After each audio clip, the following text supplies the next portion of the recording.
And we welcome you live to the Mustang Corral here at Edgewood High School, Ellettsville, Indiana, where tonight it's rivalry night. The Owen Valley Patriots make that 10-mile trek down State Road 46 to take on the Edgewood Mustangs. Glad you could join us for Edgewood Mustang basketball on Smithville Sports. Alongside Jeremy Nutter, I am Nick Jenkinson. And Jeremy, Owen Valley comes in 14-6, Edgewood 3-17. But when these two teams meet, you throw the records out the window.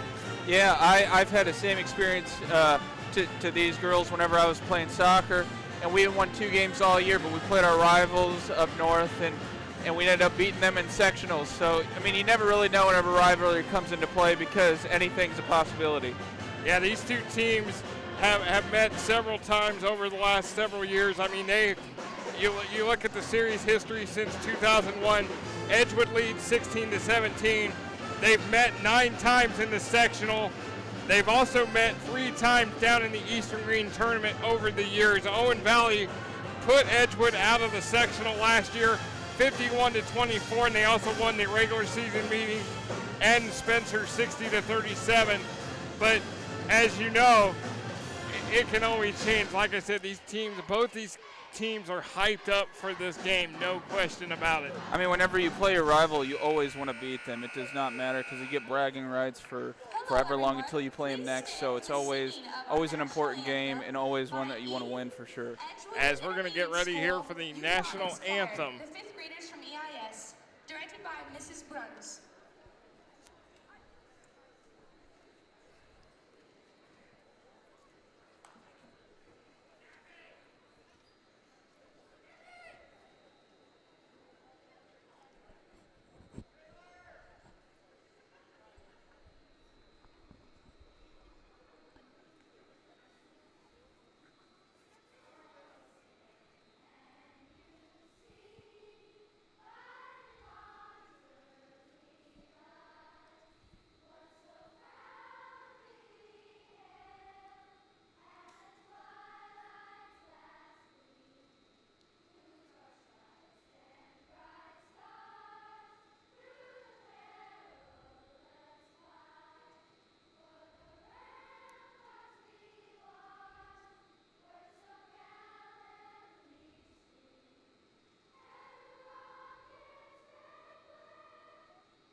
the Edgewood Thank you, 5th graders. 5th grade choir.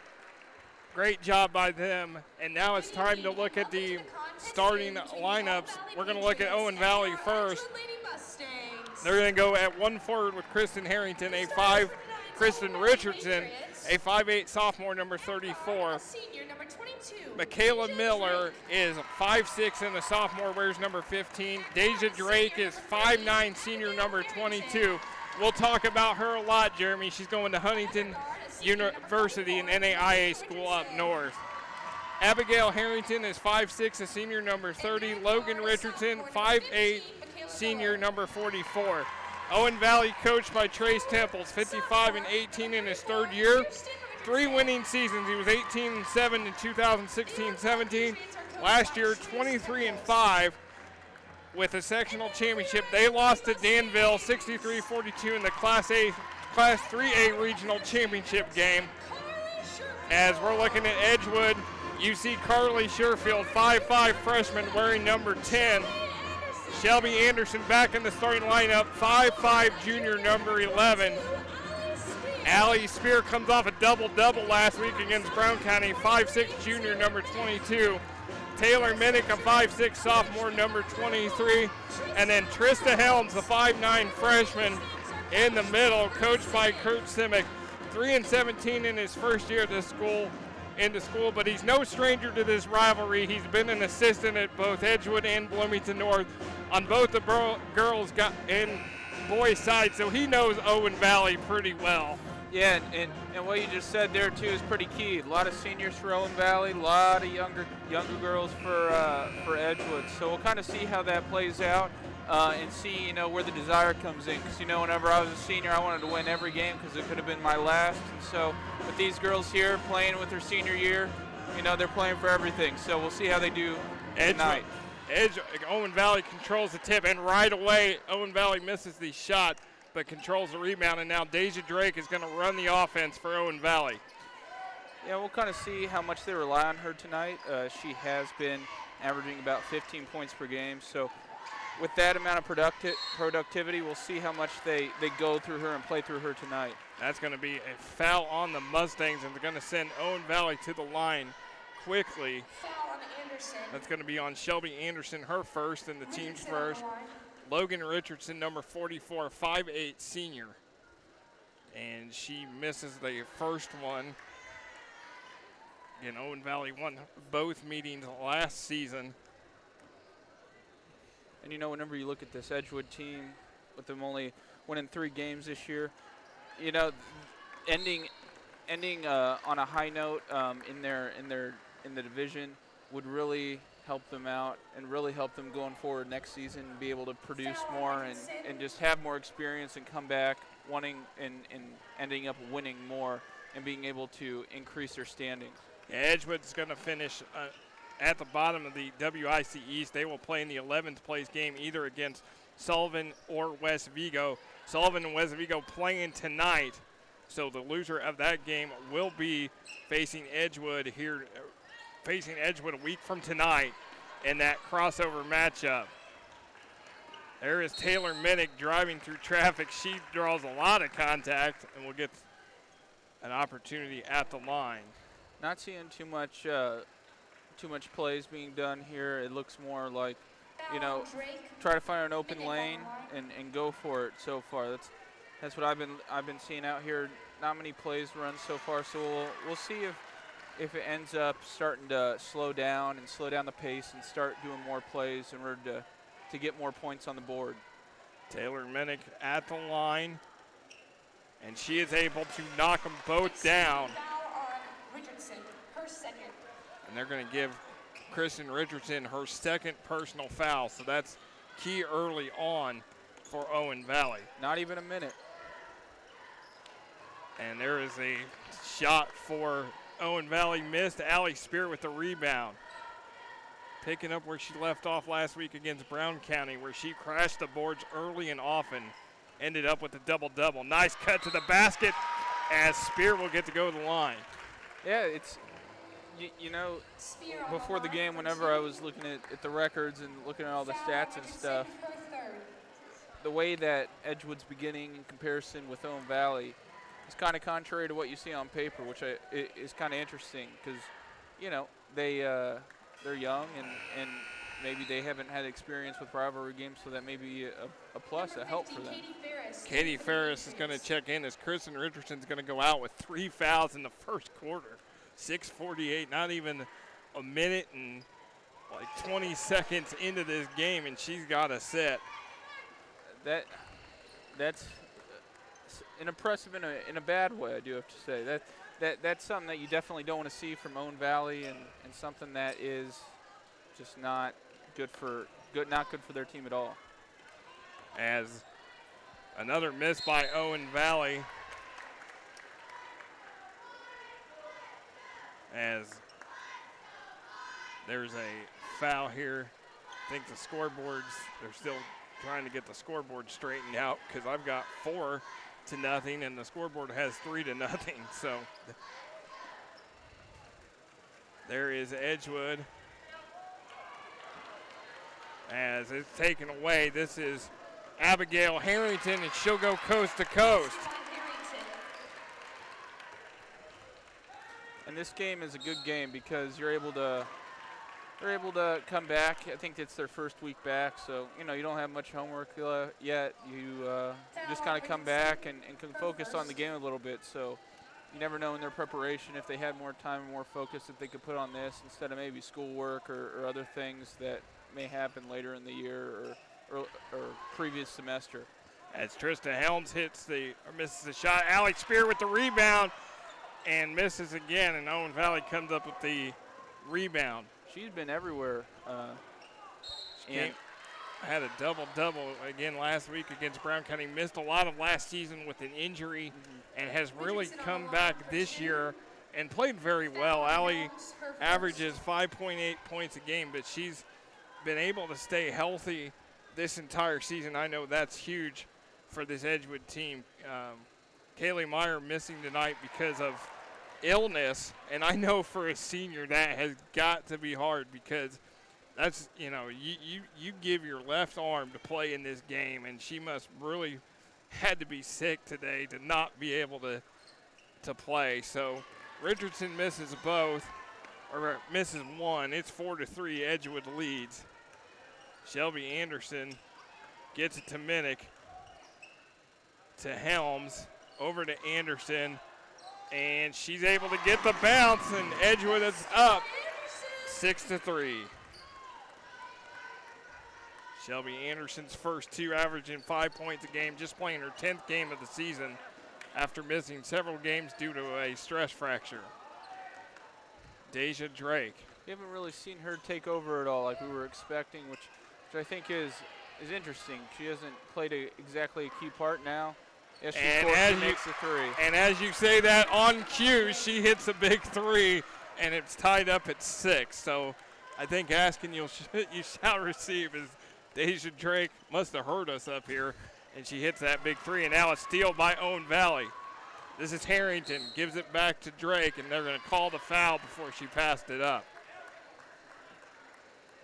And down there, you know, you want to stop the play and get them out of their rhythm, but you know, sometimes, you know, maybe a little bit of wind gets in there and the ref ends up calling the foul. You never really know what happens. So we'll see kind of how this game's called too, and see if harder fouls are called as much, because in some games you see, you know, that would be called, and in other games it's not. As it's taken away by Edgewood, Shelby Anderson. It's going to step back, launch a 3, and it's good for Shelby Anderson. That's her 9th 3 of the year. Took a note out of James Harden's playbook right there with the step back or joke. As Edgewood leads by 3. Owen Valley running offense. Deja Drake guarded by Minnick. This is Logan Richardson. Katie Ferris back to Drake. Going to throw up a runner in the lane. Too strong. Trista Helms, and then taken away by Katie Ferris as she is able to score. That was some heads-up basketball there. That was some hard playing by senior taken away from the freshman. Anderson, another step back off the mark this time, and the rebound by Michaela Miller. Now Abigail Harrington's going to set up the Patriot offense. As this game goes, this crowd will fill in as Richardson just throws up a shot. Spear will get called for the foul. This is her second trip to the line already in the game, as we've seen. Foul on Spear, her first. A foul-heavy first quarter. 4 fouls for both teams. First on Allie.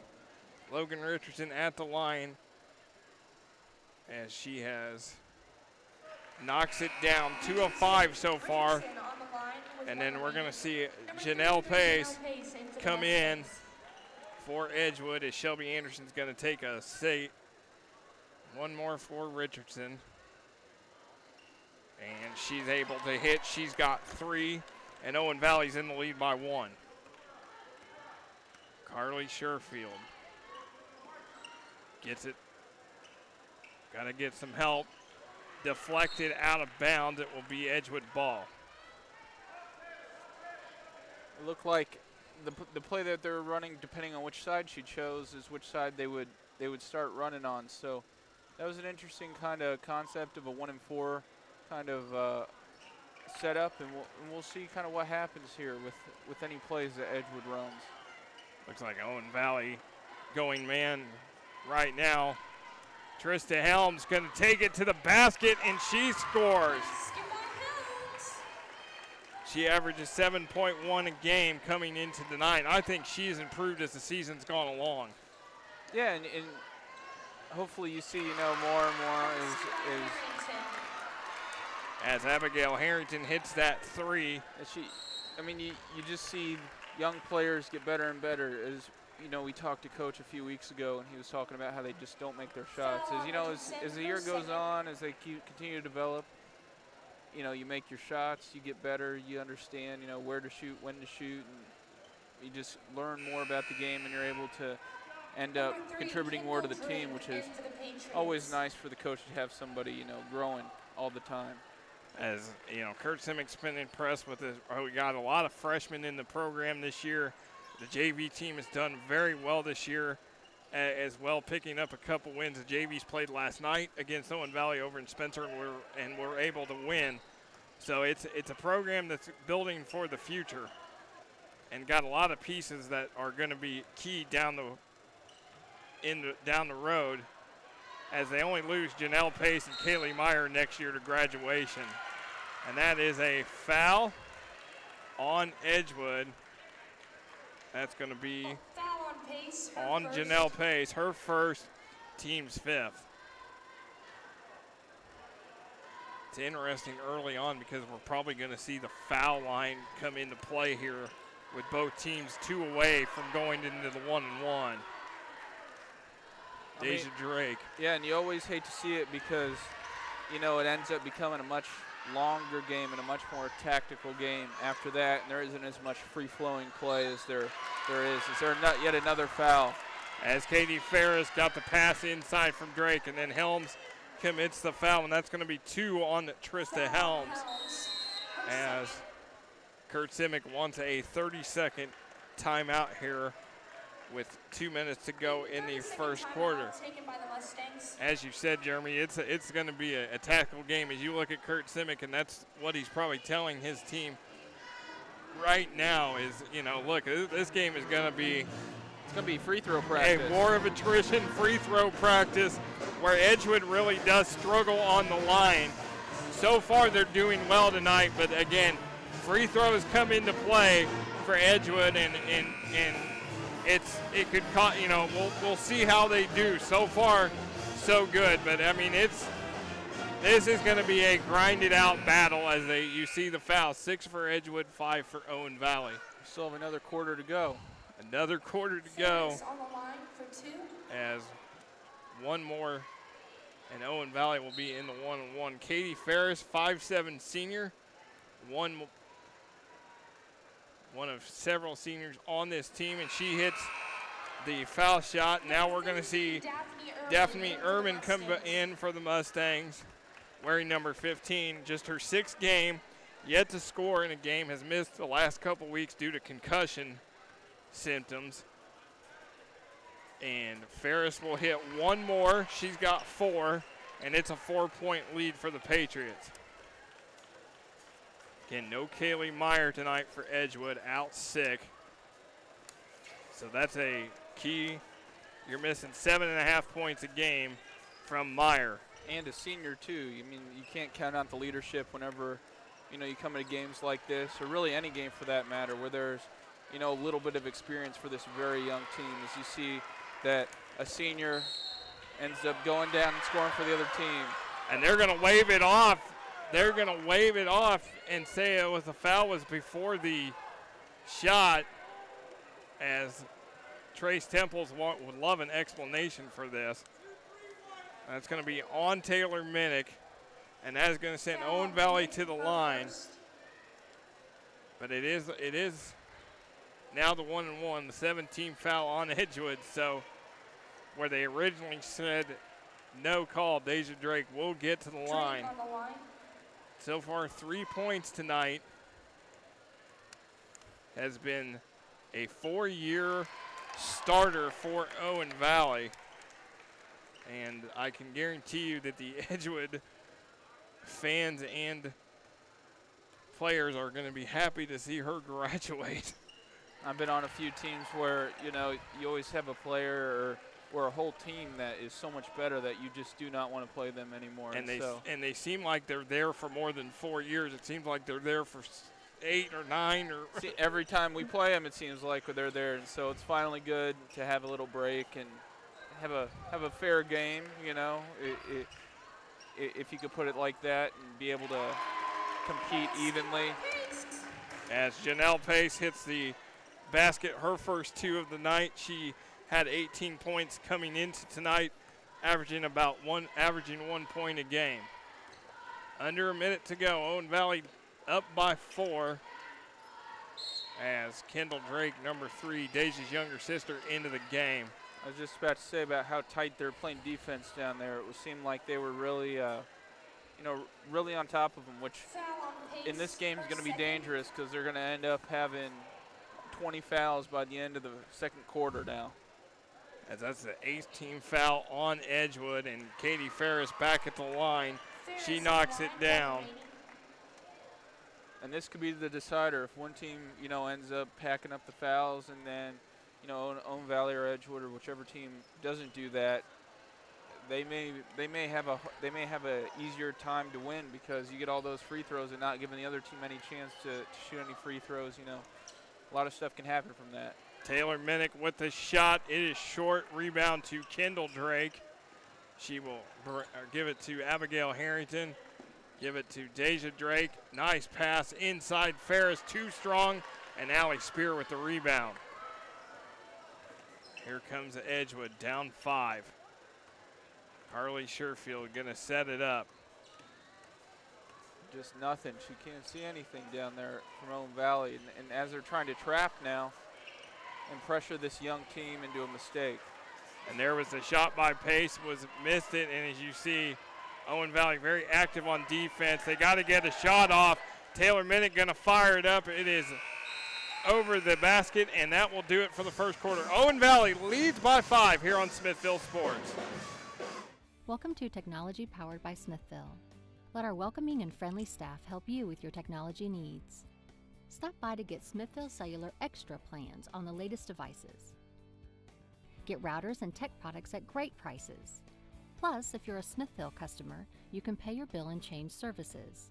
Come see us at the Clear Creek Crossing Plaza or check us out at smithville.com/technology.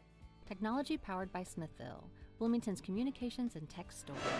We welcome you back to the Mustang Corral here at Edgewood High School, Ellisville, Indiana.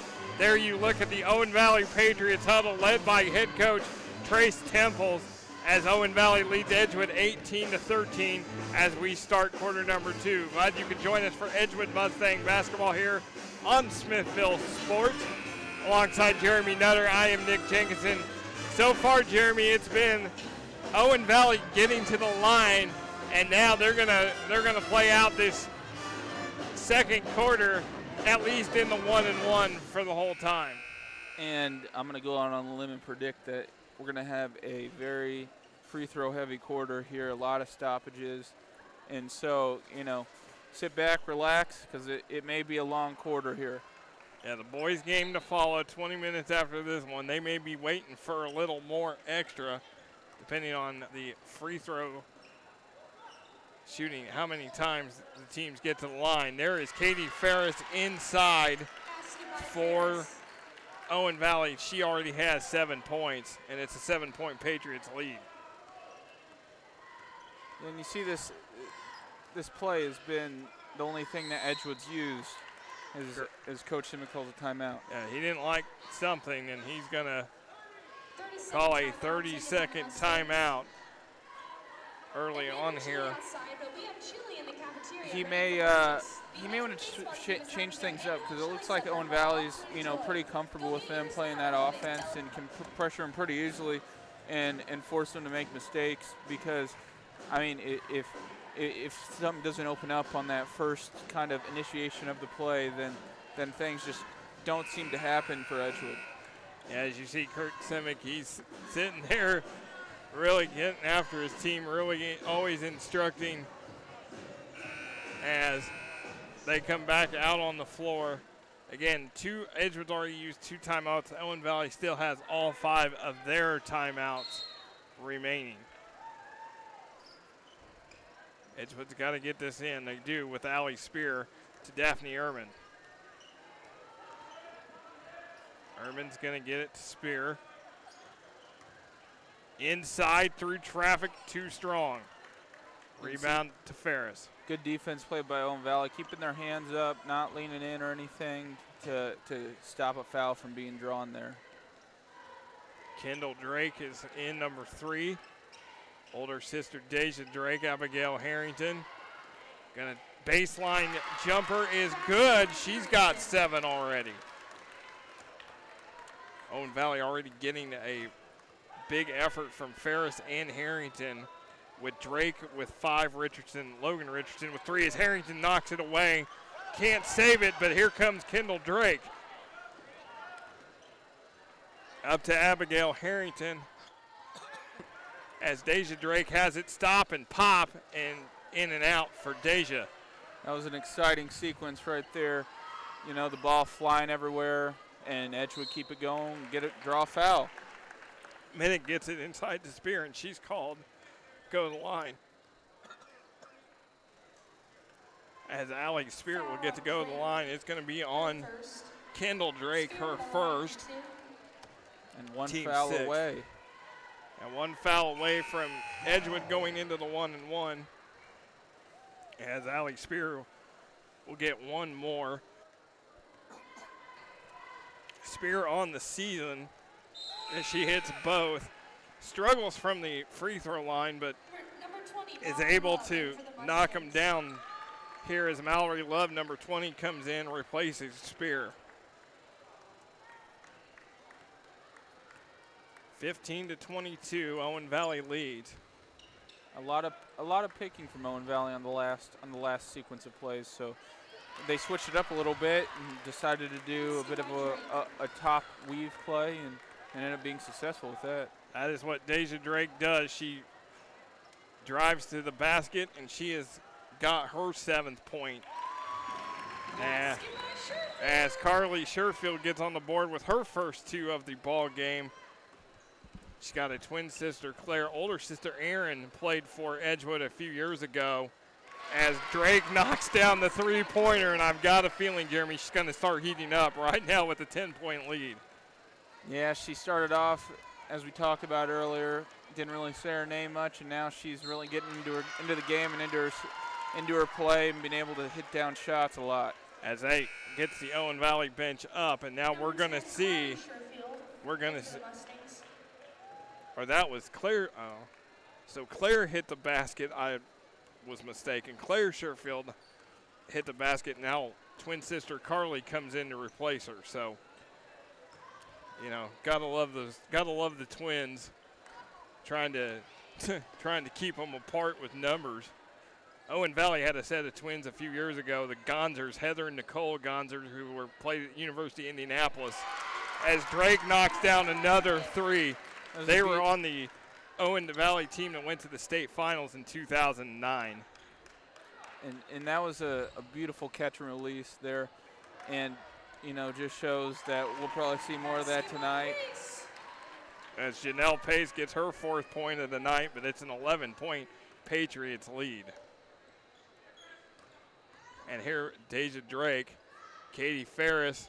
Nice shot from the baseline for Katie Ferris, and she will now go into double figures. And Deja Drake's really been creating more. She doesn't seem like, you know, as you would normally think the star player who's a ball hog. It's more of the player that creates and scores, but then also passes when needed and draws players and ends up getting players open, and she finds them, and that's really big to have on a team. You know, the star player on the team always makes the players around them better. You know, they're always better because of that player. And Deja Drake definitely is showing the unselfishness so far in this game. Setting the screens as I'm watching her against Minnick. Ferris, too strong. Chased down between Love and Miller. It's going to be a jump ball call, possession arrow with Edgewood. Number 22, Allie Spear in for the Mustangs. That's going to, Allie Spear is going to check back in for Edgewood. Again, you have Trista Helms on the bench already with 2 fouls. As they got to get it in.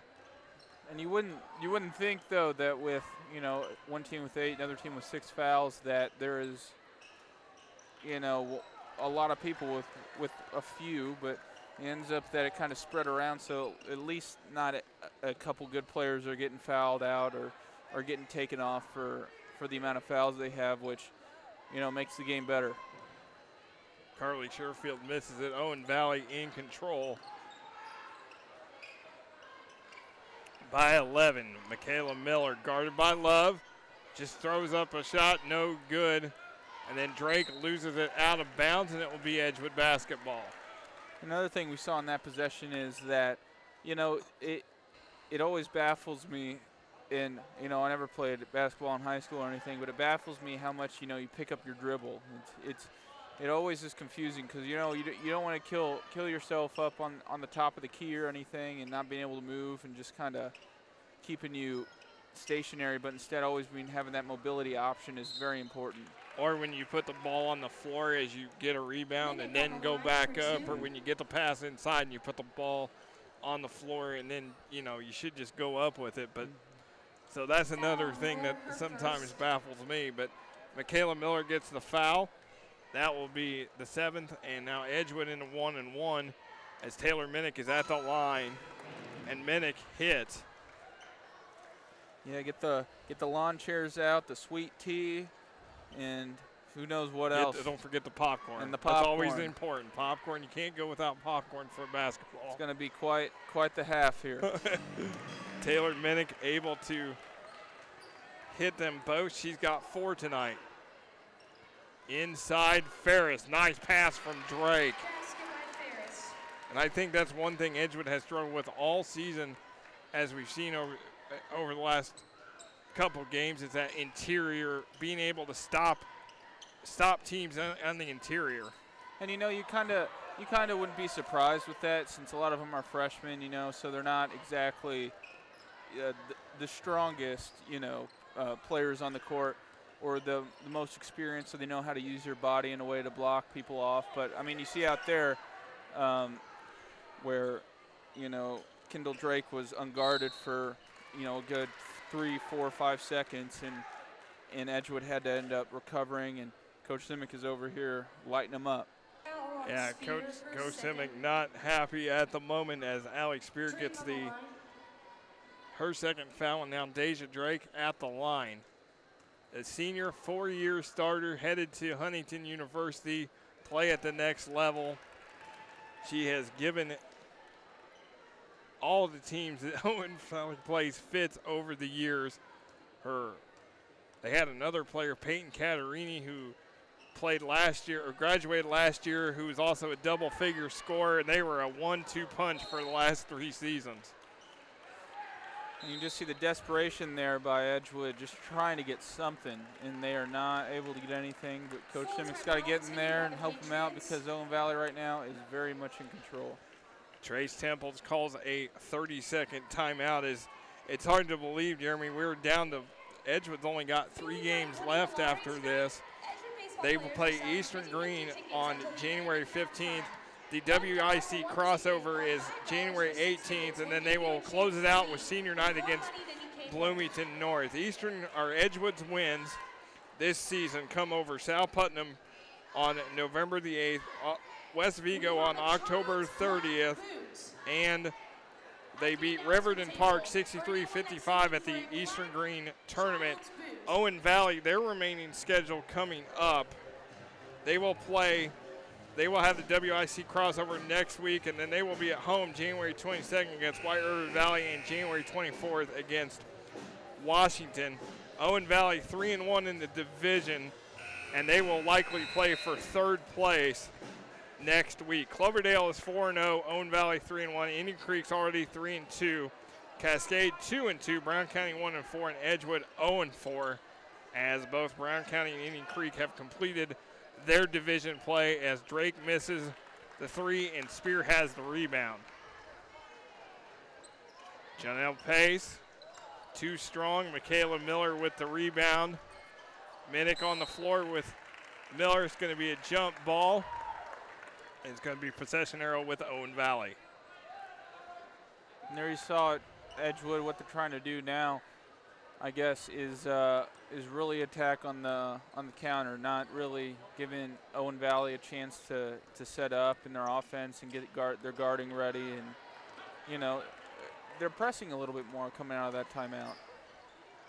As Mustangs still down by 12, a minute and a half to go here before the break. Stay tuned, we'll have a halftime feature for you.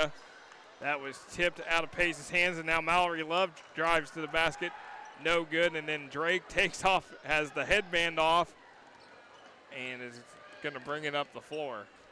You know, back there she had a chance to emulate Steph Curry with a finger roll, and I'm kind of disappointed she didn't. But she's going to show the mid-range game and is able to knock it down. And this lead is 14. I also want to kind of give a shout out to the student section with ESPN Sports Center over there. I think that's a smart move, and you know, in the guys' game tonight, could be very useful. And definitely get ready as Spear shoved Miller off. No call. Owen Valley fans not happy with that one. And now Trace Temple's telling his team, let's slow it down and work for the last shot. Harrington gets it to Drake.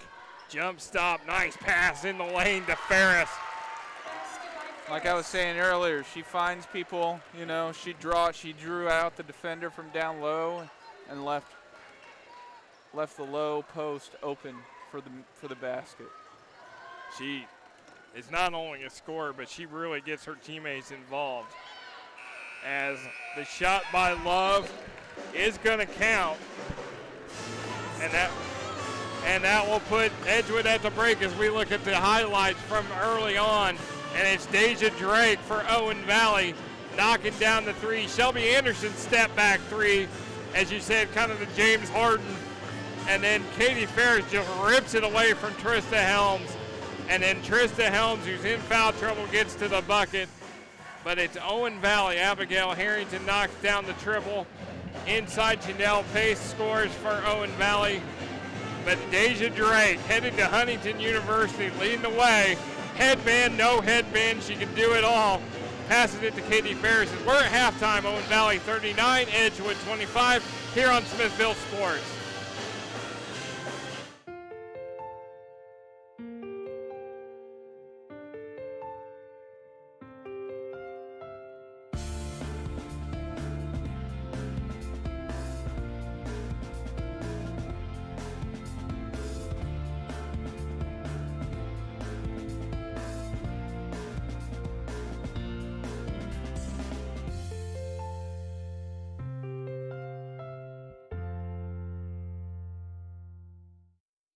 Maurice Tanner. I'm from Bloomington, Indiana. Started music whenever I was 14, I believe. My dad, we were driving in the car. I was singing some song along with the radio, and he said, "Why don't you come up on stage with me sometime and we'll sing a song and just see how you like it." So he did, and I sang 2 songs. And I was trembling, my hands were shaking, and I was absolutely terrified. But when I got off, like, it was a great time because everybody was, I mean, who doesn't love being the center of attention, right?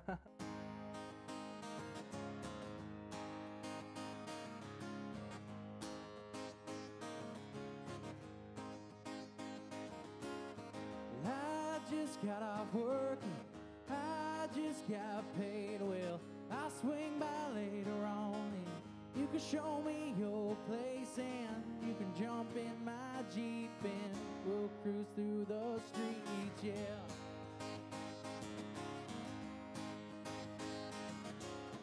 My gas is running low, but you're looking beautiful, so I'll stop at Pedalo. Little further down the road. Now girl, I don't care if we gotta walk there. No, no, no, no, no, no, no, no, no. You and me this evening, got a real good feeling, yeah. But I got off stage and I told my dad that I was made for it, and I haven't stopped since then. I've been writing my own music and kind of, I don't know, listening to different artists, trying to branch out and really grow my music and not really stay in one specific genre, but really listen to all kinds of people from rap like Yellow Wolf and Lincoln Durham, and Frankie Ballard is really cool. He's one of my favorite country singers, and I really love Chris Stapleton, and then all the old school people like Waylon Jennings and Merle Haggard and Hank Jr. and all of those guys. I love them. We are in Tennessee today, and we're recording my sophomore EP. It doesn't have a title yet, so we're looking for that. But we are recording 4 tracks. One of them I wrote, and the other 3 I cut from a guy I know. His name is Kent Blasey. He's written songs for Garth Brooks and a couple other main country acts.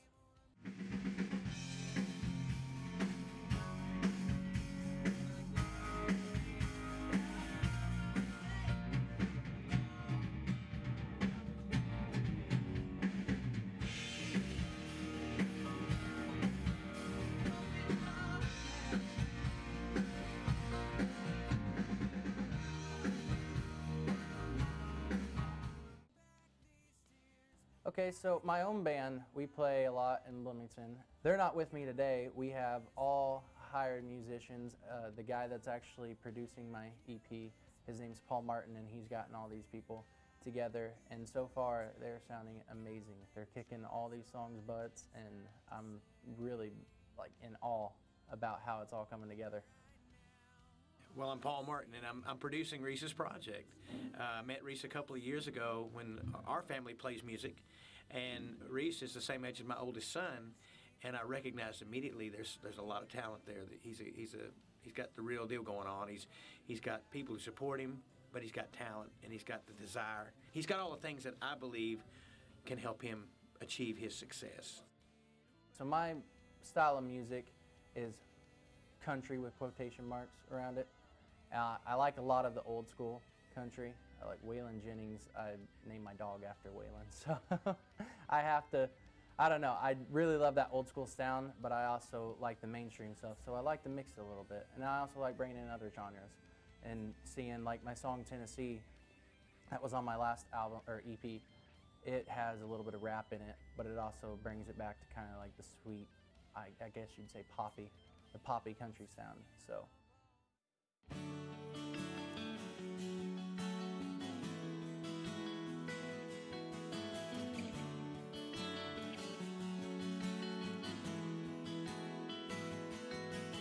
It happened to me when I was 14 years old. That's when I started dreaming about my songs going gold.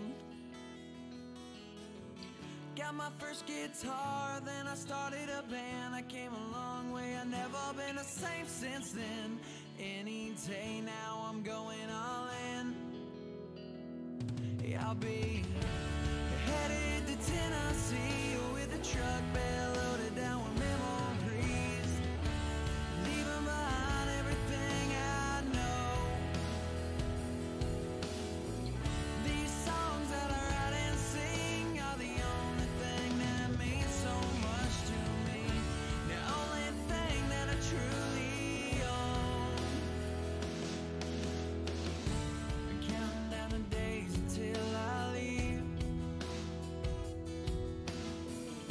to hit the road and chase my dream.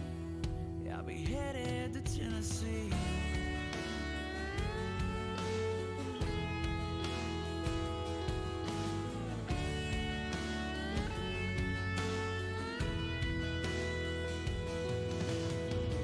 Hug my daddy and kiss my mama goodbye.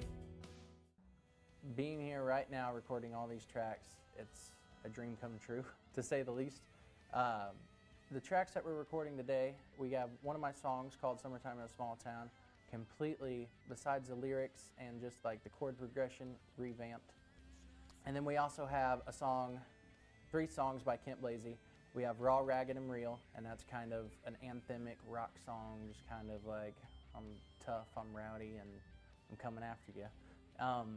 We have another song called Drove All Night, written by him, and that's more of a love song, moved away, but I'm coming back for you, baby, kind of thing. And then we have Cherry Bomb, and that's, I think, when we start playing that out live, the girls are going to start moving to it, so. Growing up in a small town, got a few things on your mind, like which girls will hang around, having fun and killing time. We were getting into fights for the bragging rights, hiding from the cops and our exes at night, trash talking, small talking. This whole town was talking when it was summertime in a small town. We're all feeling young and free. We didn't care who was around, we just wanted our friends to see. We stayed out late underneath those stars and danced through the music from our cars. Bodied in a stop when the sun went down. Yeah, it was summertime in a small town. For me, I would rather tour around, get to meet new people, and do something that I love rather than just clock in and clock out every day.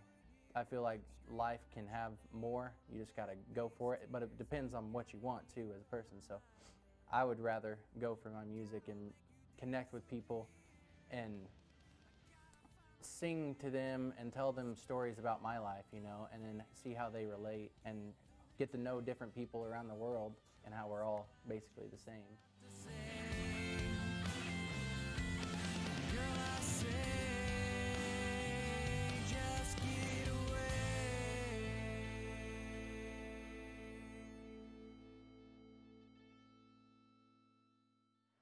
As we welcome you back to the Mustang Corral. Great halftime feature on Reese Tanner, by the way, an Owen Valley graduate, so he's happy that his Patriots are on top of the Mustang 39-25 as we get ready to start the third quarter. Glad you could join us for Edgewood Mustang basketball here on Smithville Sports. Alongside Jeremy Nutter, I am Nick Jenkinson. And Jeremy, it has been Deja Drake and Katie Ferris leading the way for Owen Valley, but Edgewood, balanced effort so far, and it's not over yet, even though they're down 14. Yeah, and like we were talking about, I mean, during half, they're 8-8 from the line, which is, you know, not usual for them. So that's a strong point for them. It's something they could definitely build off of this half, you know, because it's really important to have a good free throw line percentage, because that can win you games. I've played in a lot of pickup games or other games that, you know, that little points here and there, and then in organized ball, whenever free throws matter. And so it's kind of important to have that edge with the free throws.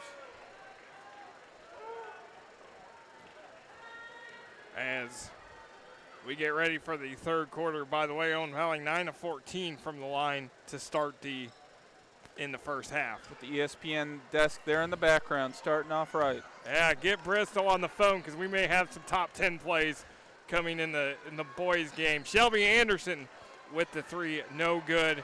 Here comes Owen Valley. Deja Drake one-on-one, and she just scoops and scores. And you see a full court press coming out from the half, which is very aggressive. And I've seen more and more as I've watched high school basketball this fall and then in the winter. And it's kind of surprising to me how often it's used, but most of the time it's effective for a little while until the offensive team is able to break it apart. Drake with a block. Trista Helms. Nice move for Trista Helms, and she scores, but she goes down, and she's slow to get up.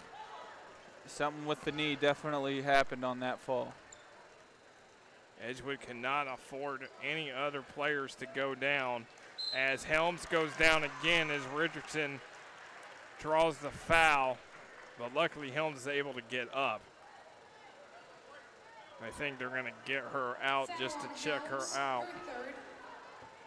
That's the third on Trista, team's first.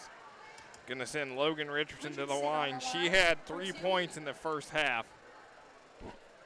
All at the charity stripe, 3 of 6 for Richardson. She is able to hit that one. Number 15, Daphne Ehrman in for the Mustangs. Daphne Ehrman's going to come back in, and Helms is going to sit. Ehrman, the junior. And it's kind of that next girl up type of mentality tonight with Kaylee Meyer not able to go because of illness. Ehrman's a girl that you got to rely on because Helms is foul trouble, and the fact that, you know, she's coming back from a concussion. So, you know, Kurt Simmons is trying to find any combination at this point, and he's going to rely on the junior to help.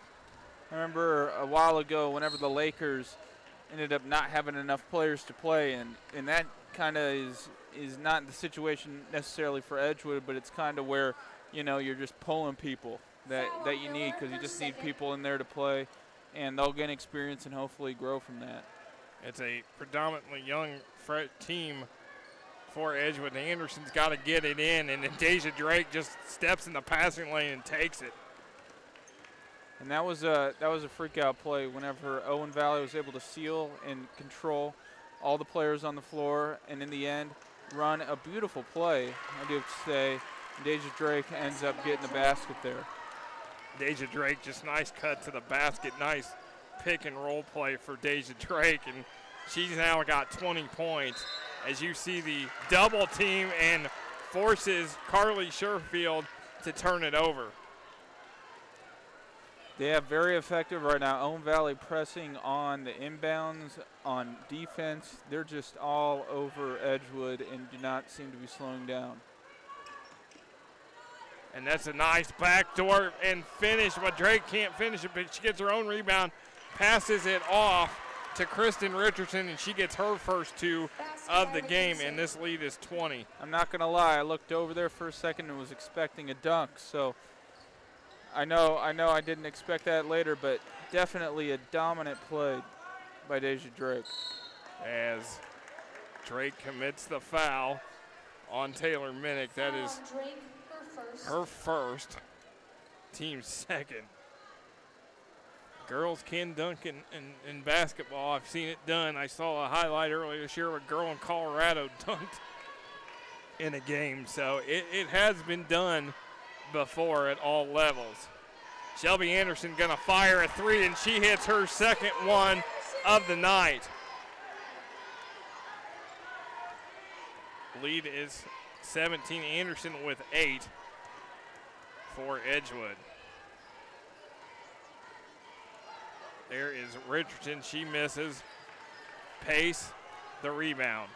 I think she was expecting a foul there on that play back there, but here we go. Let's see what Edgewood can do out of a more controlled environment. It's going to be Minnick guarded by Drake. Anderson going to fire opposite corner. No good. Pace with the rebound. And then off of Kristen Richardson, it will stay with Edgewood. We're going to see 43, Kara Clark in the game for the first time, replacing Janelle Pace. So just looking for any combination they can at this point. Shelby Anderson gets it into Kara Clark. Gets it to Carly Sherfield. Anderson taken away. Here comes Owen Valley. Harrington. Inside Miller, too deep on the baseline. Out of bounds will be Edgewood ball. Yeah, and again, that was a very, very pressing offense as well. You know, driving down, trying to find that pass down low for a quick bucket. And, you know, definitely something in the locker room at halftime that coach was talking about, and they're executing. Patriots ahead by 17, approaching 4.5 to go here in quarter number 3. There's that double team.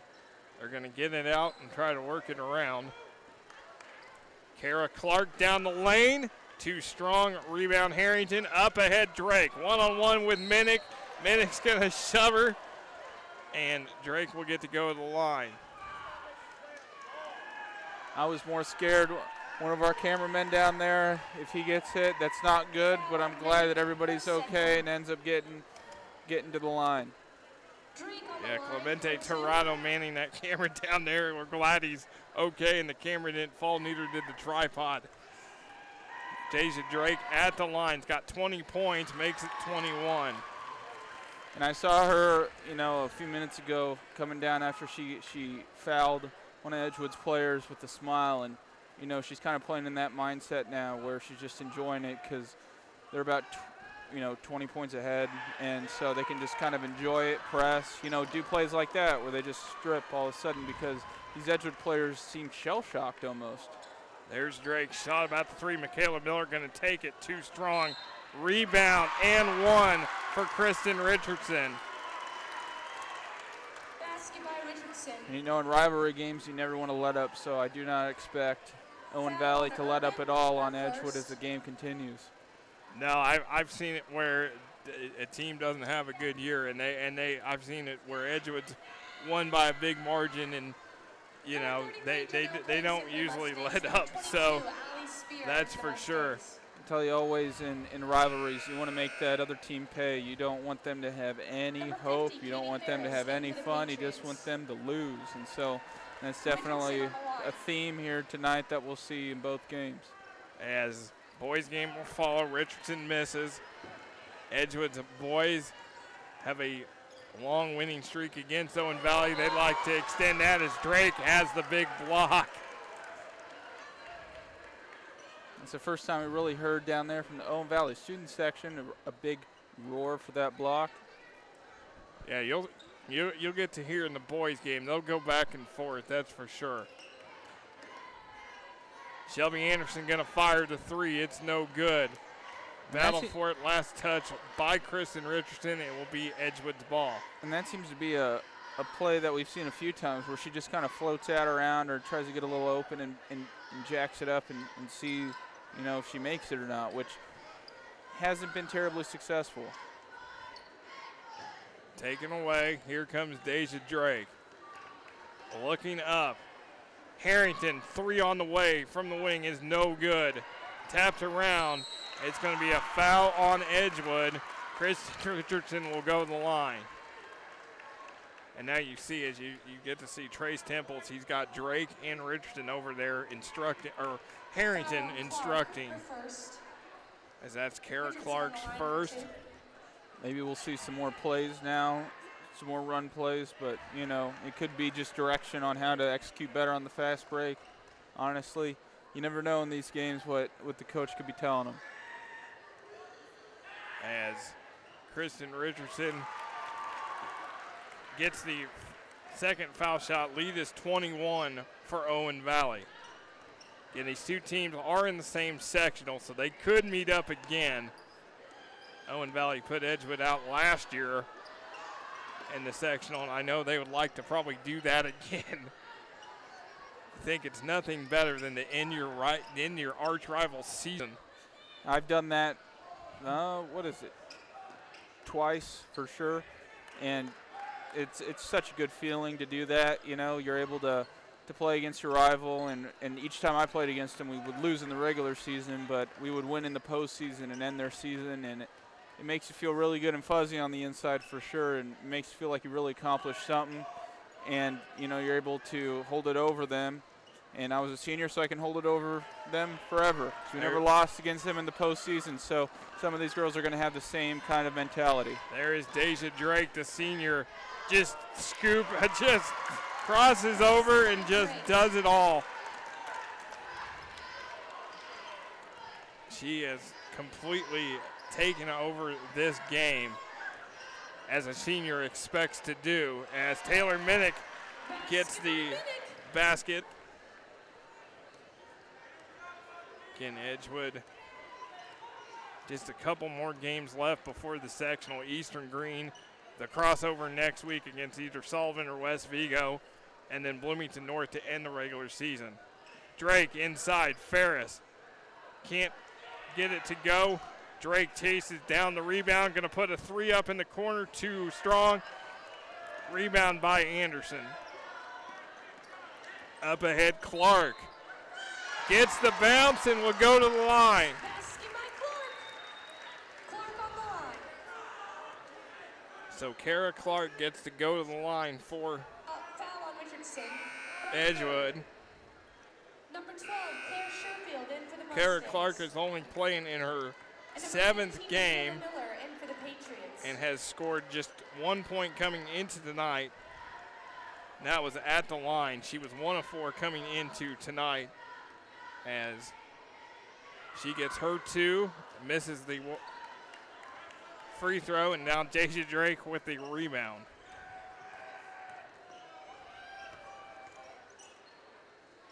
There is Drake in the lane, too strong, rebound, fouled, and will go to the line. A little bit of padding your stats there, you know. You gave me that, you gave me in seeing the stats beforehand for Deja Drake, and well, it's probably only going to go up from here. You know, I bet in every stat category she's definitely done better than her averages so far this year. 15 points a game for Drake coming into tonight. She rebounds at 3.8, 2.9 assists, 3.7 steals, 1.8 blocks. So, I mean, she does everything.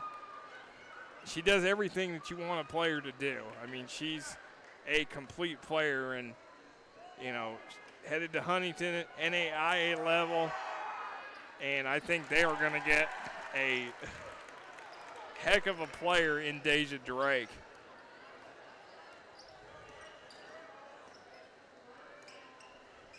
Love back in the game.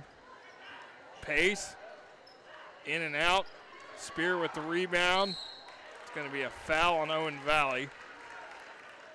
Owen Valley, they're just really controlling Edgewood in their defensive play. They're able to, you know, pressure the younger team, pressure them into making mistakes or, you know, stupid shots that you wouldn't normally take. And that's really big for how this game has gone, you know, because you see Edgewood are losing by 20, and that's definitely a reason why. Allie Spear at the line. 6 points for Allie tonight. Lead is 19 for the Patriots. There is Michaela Miller, guarded by Love. Drake, guarded by Spear. And Spear is going to get called for the foul.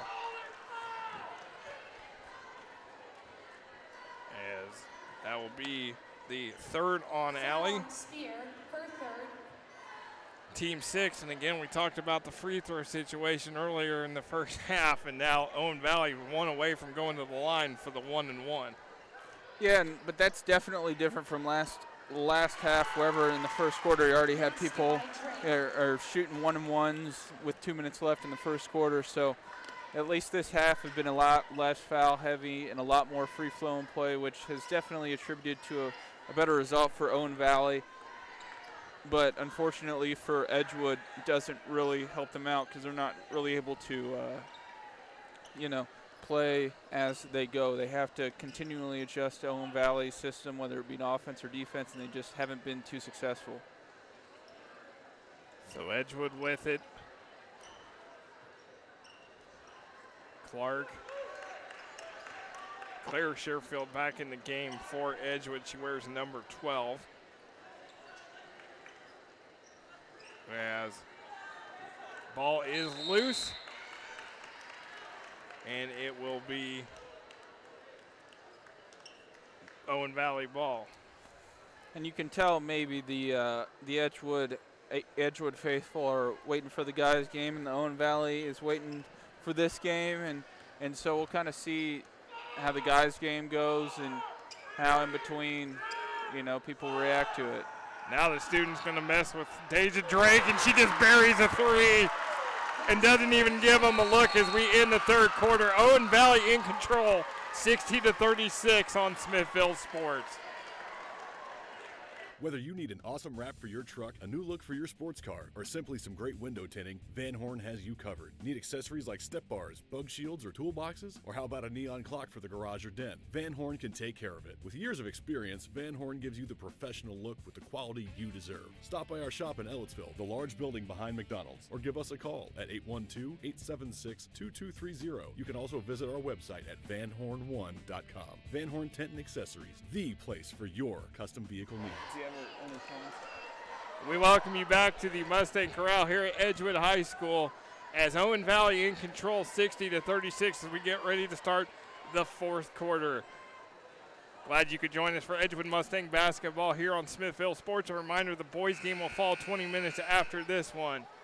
Well, Jeremy, we got to see Deja Drake. The Edgewood students were trying to count down the clock a little early, and what does she do? She just buries a three.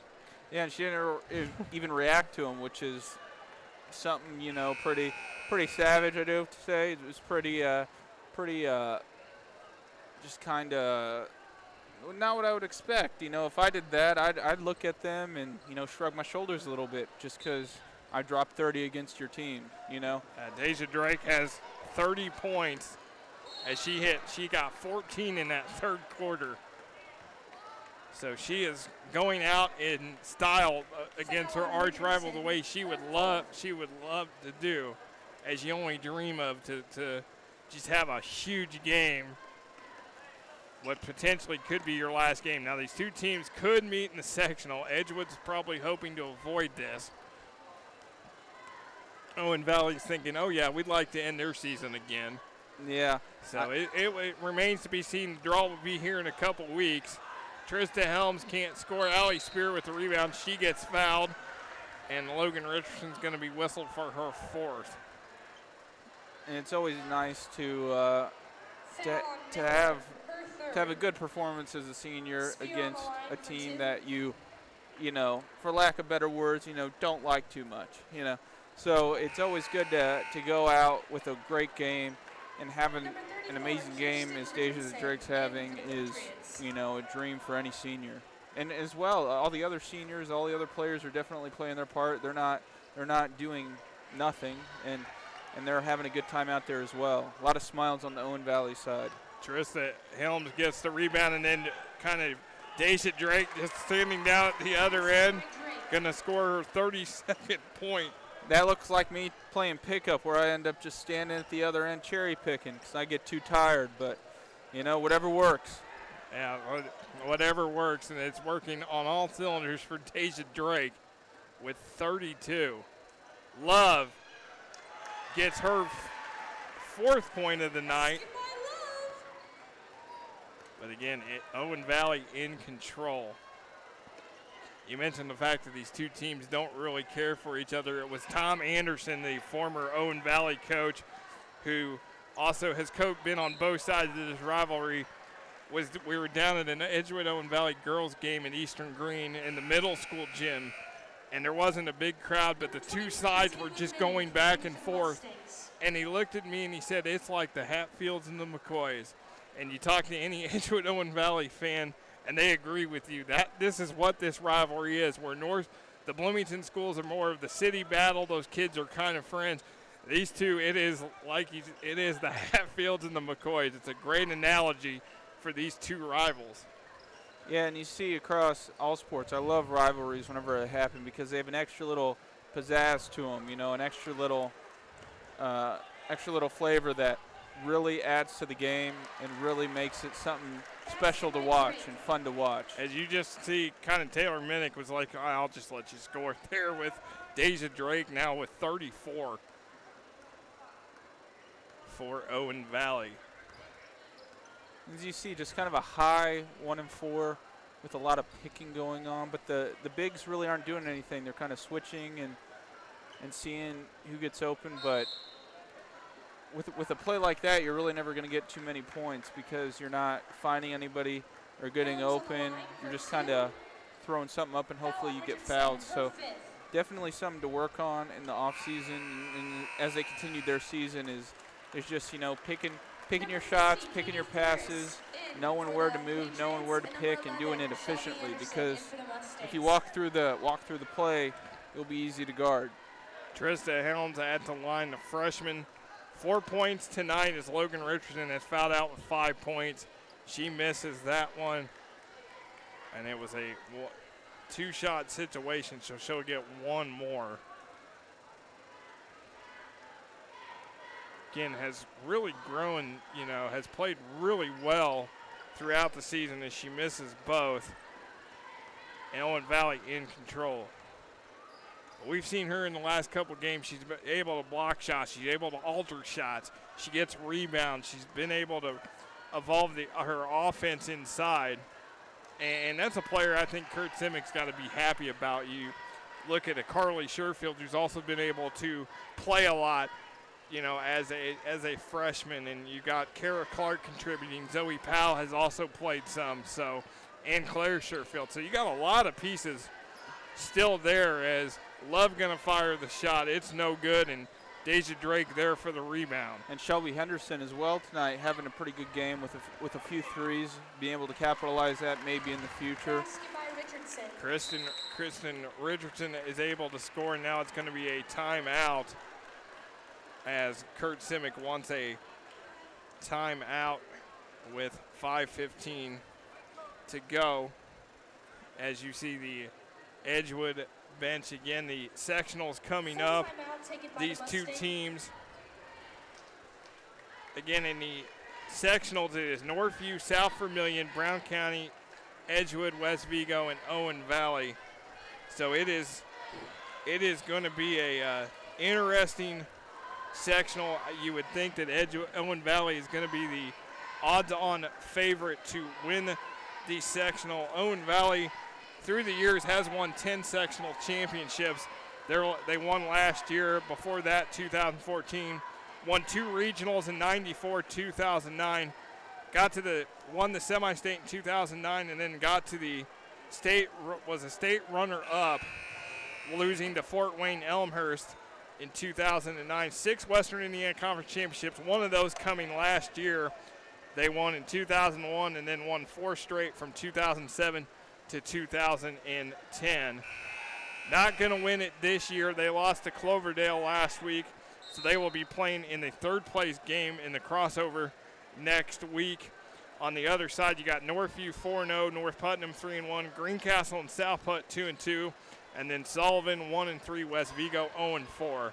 So it's where you finish is who you play on the other side.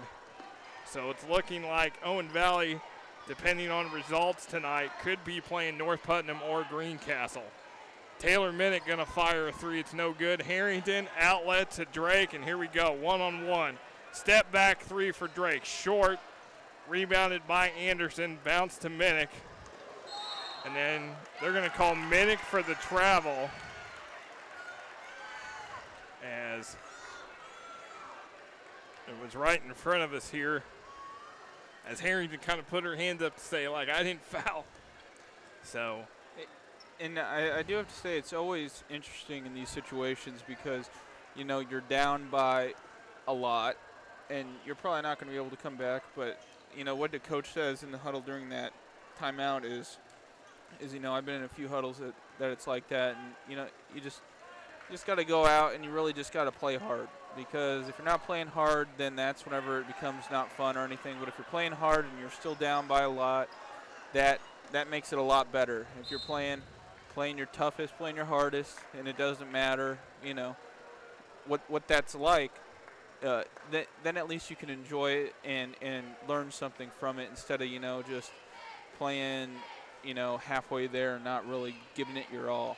Yeah, you don't want it. You definitely don't give up, and you don't give up in rivalry games if we're down to 4 minutes to go here in the fourth quarter.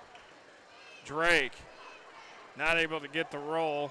Offensive rebound to Owen Valley. Harrington inside Ferris off the glass, in and out. Helms with the rebound. And definitely in this game, Edgewood could really probably work on their inside play and really try to improve that. Love misses it. Harrington baseball pass to Drake. Drake finishes. Basket by Drake. And now this lead is at 29. So Edgewood, again, they got the weekend off. They will get ready next week for the crossover matchup. Those will be at the West Division sites as Harrington steals it. Has Miller. She's going to go one-on-one with Love and then back it up. And then look who's underneath for the easy bucket. And that's what I was saying. Edgewood can definitely work on that down low because you just can't leave people open like that because you're going to get scored on all day long if they can stand there, turn and shoot. That's why you always got to be aware and vigilant and keep your head on a swivel. That's always an important thing in basketball. Now, I've seen this before. I just added up. Deja Drake has 38. Edgewood has 39. And I remember when we had that Indian Creek game, I told you that I got to see a girl named Allie Lehman for Indian Creek who ended up being at Northern Illinois, and she outscored Edgewood 40-39. And we could be in that same situation. I remember I was at a game, too, where someone from my high school, Taisha Harris, who ended up going to South Carolina, she outscored the other team in a sectional game or maybe even in a regional game. And it was incredible to see. I mean, because, they just go off, and all of a sudden you're like, we didn't need a whole team out there. We just needed this one player. Trista Helms gets both, 70-41. And Deja Drake remains in the game. Katie Wood, number 1. Emma Wesley, number 24. And there is Drake, and she now has 40 points. I think she's trying to beat. I think she knows, and she's trying to beat Edgewood. 72-41. And if I was her teammate, you know what? I wouldn't mind that. And she deflects it out of bounds. She's been a tremendous player. She's going to come out and get a big ovation from this Edgewood, or from this Owen Valley crowd, as Michaela Miller is in. And what a game for her. 40 points for Deja Drake. That sounds like an average night for me out on the pickup floor. So, maybe it's definitely something, though, to be proud about, especially against a rival. This hasn't been necessarily the most competitive game, but it definitely has been a showcase of her talent and of how good Owen Valley is, and definitely a springboard for them as they go into the postseason. Go into the postseason, get ready for sectional play, as looking to go back to the regionals for the second year in a row. Beat Benton Central in the semifinals of the regional, which is always, Benton Central is always a tough program historically, and then was losing to Danville at Danville in the regional championship. Harrington misses it, rebound, not able to get it to go, but she'll go to the line. Harrington on the line for 2. As we get ready to close this one up, as we get ready for that boys game, as Clark gets her second. Look at the Edgewood student section. You got the paint on the chest. ESPN's here over there, I guess, and they have a bunch of things I expect to come out of this game. A bunch of chants maybe prepared, a bunch of taunts ready to be said, and what else. You don't know what else is going to come out of it, so it'll be fun to watch. As Abigail Harrington, another senior, is going to come out to a nice ovation from the Owen Valley crowd. As you talked about the taunts, they've got a couple of chants for each other that are not so nice. So I'm not going to repeat those, but they're definitely about ready. This is kind of the appetizer, and the main course is coming up with the boys' game. It's a great crowd. Yeah, definitely it's been growing. As inside, no good for Edgewood, and it will be or no good for Owen Valley. It'll be Edgewood ball. So as we have a minute left in this game, again, we'd like to thank our crew, all the hardworking women and men behind the scenes, as Shelby Anderson is able to score. As we appreciate everything they do. Michaela Miller misses it. Katie Wood loses it out of bounds, but it will be Owen Valley ball. We got Clemente Torrado, Ethan Tashida, Nate Alarcon on the cameras, Quinn Saturday doing the scores, Rob Ramsey, Nadir Noon, Catherine Jankowski, and Annette Bruner on the deck for us. And again, we thank everybody for all their hard work tonight and throughout the season. Owen Valley going to lock up second place in the WIC East. We'll play for third next week. Edgewood, unfortunately, in the cellar, and we'll play for 11th next week.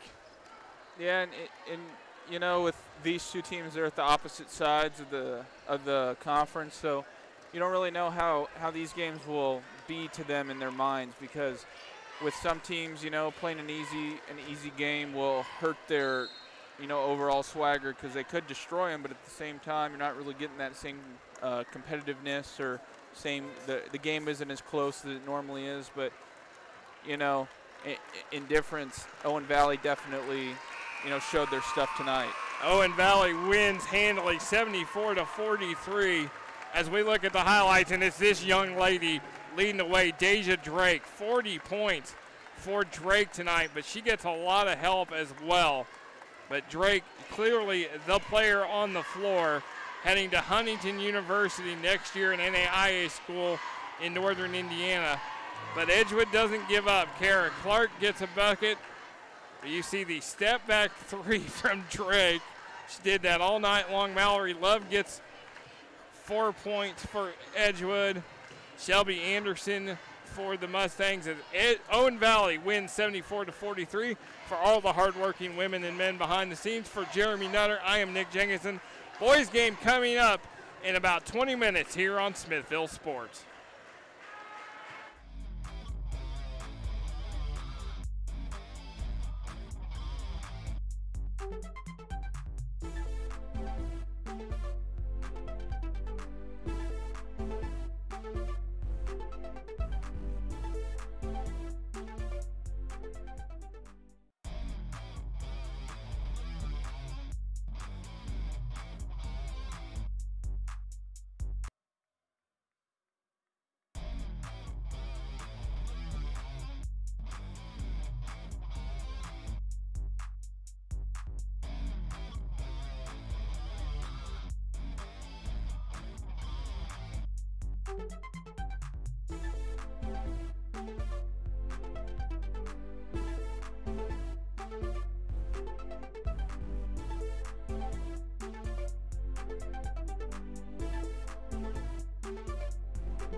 as we welcome you back to the Mustang Corral here at Edgewood High School, Ellettsville, Indiana, where it's rivalry night. The Owen Valley Patriots make that 10-mile trip down State Road 46 here to Ellettsville to take on the Edgewood Mustangs. Glad you could join us for Edgewood Mustang basketball here on Smithville Sports. Alongside Quinn Saturday, I am Nick Jenkinson. And Quinn, this is a big-time rivalry game with a lot on the line tonight as Edgewood is trying to seal up the sole possession of the WIC East. Yeah, this is a very huge matchup. This is always a huge rivalry game. You've always compared it to the Hatfields and the McCoys, but this time it's a little extra special because both teams still have a chance to win this division outright. All Edgewood needs to do is win tonight. Owen Valley will need to win and then have to hope that Indian Creek loses to Cascade. Yeah, Edgewood's 4-0 in the division. Indian Creek is 3-1. They don't play tonight. They'll play Cascade next week. Owen Valley 3-1, Cascade 1-2, Cloverdale 1-3, and then Brown County is 0-5 in the division. Now in the West, Greencastle is 3-1. They are playing North Putnam tonight. West Vigo is 3-1. South Putnam is 2-2. Sullivan 2-2. North Putnam is 1-3, and Northview is 1-3 as well. As it's the division. The crossovers are in a couple weeks here, as Edgewood was scheduled to play Greencastle tomorrow night, but with the impending winter storm, that game has been called off due to the weather. It may not be rescheduled because they may end up seeing Greencastle here in a couple weeks as well. So as we get ready here for the starting lineups between these two teams, we're going to look at the starting lineups here for Owen Valley. It will be at one forward, Tide Raudebush. For the Patriots, Raudebush is a 6-foot senior. Keaton Richardson, number 22, 6'1" senior. Stephen Atkinson is 6'4" and a sophomore. Brandon Bonebrake is 5'11" and a sophomore, wearing number 23. And then Drew Motter is 5'10" and a guard, wearing number 1. Roger Fleetwood, the coach, 27 and 35 in his third year in the school, 537 and 416 in 32 years overall. He has coached several places and coached at Southmont, Perry Meridian, Brown County, Whitko.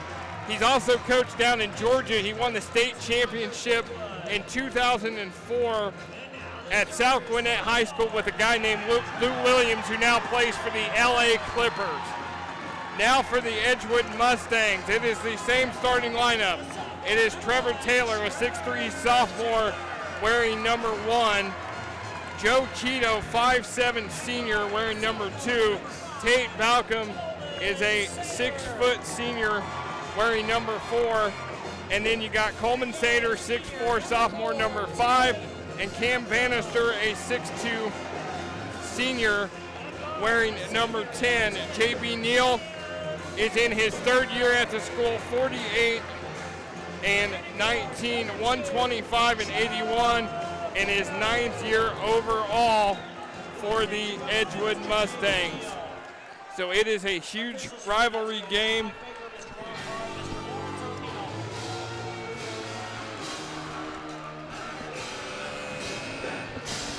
As Owen Valley in the blue and Edgewood in the white.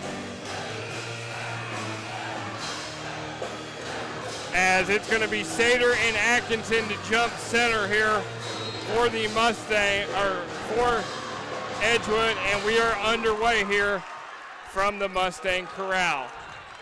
Owen Valley controls, that is deflected off Trevor Taylor, and it will be Owen Valley ball. Now, Owen Valley didn't have a great start to the season, but has rebounded here in conference play and are currently at 500 at 6-6. 6-6, coming off last week with a loss against Northview, 41-39, beat Cloverdale 59-47 last Friday night. Owen Valley, not a team that loves to push it up the floor. They average 47.8, give up 48.5. Here comes Edgewood in transition. Trevor Taylor, and it's going to be called for a travel for the Mustangs. as that's not the way you want to start this rivalry game. Bit of a wash, though, because on the other side, Owen Valley made a mistake as well, but you would have liked to capitalize on that mistake. As that's going to be a 3. That was by Keaton Richardson. Keaton Richardson gets Owen Valley on the board, but then Balcom, Trevor Taylor, he gonna fire, and it's good for Trevor Taylor. And he likes to silence the Owen Valley student section. As it is a 3-3 tie right now, early on in this game. Trevor Taylor on the floor, Keto to Balcom. Balcom lays it up and in. We talked about it last week about Balcom's evolution, as he's always been a great role player, but being a willing scorer now. You got to see it right there. There's the block by Bannister on Atkinson. Here comes Balcom. Count it for Tate Balcom.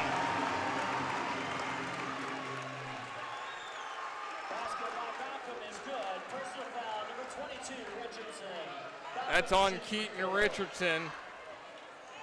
His first, team's first. Tate Balcom at the line. Balcom, again, a kid that has really inserted himself into the starting lineup. Yeah, just a reminder, last season averaged 1.5 points per game in 23 games he played.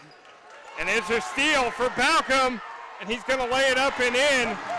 And all of a sudden, it's a 10-3 lead for Edgewood, and this Mustang crowd is alive. Oh, they are feeding off this energy. There's an air ball. And they're going to let the students hear it. Atkinson will be fouled. He'll get to, that's going to be on Joe Keto. That's his first. Owen Valley will have it out of bounds. Man, that was just a crazy situation as Bannister gets called for the foul. Edgewood fans won the clean block. He had a bit of a push off before the block, though, so either way, that was going to be a foul called. That is his first. Stephen Atkinson at the line. He is the guy that the Patriots rely on as one of their top scorers. Can step out, hit the shot, loves to drive inside. Very well at cutting to the basket. I got to see Owen Valley's game against Robinson, Illinois in the Wabash Valley Classic in Terre Haute, and it was one of those games that was a very slow-paced game, but Owen Valley capable of hitting those outside shots and getting to the basket, but they just weren't able to close it down the stretch. And also a good defender, but he was called for the foul there, as he will have to take care of Coleman Sater this game. That's the first on Atkinson.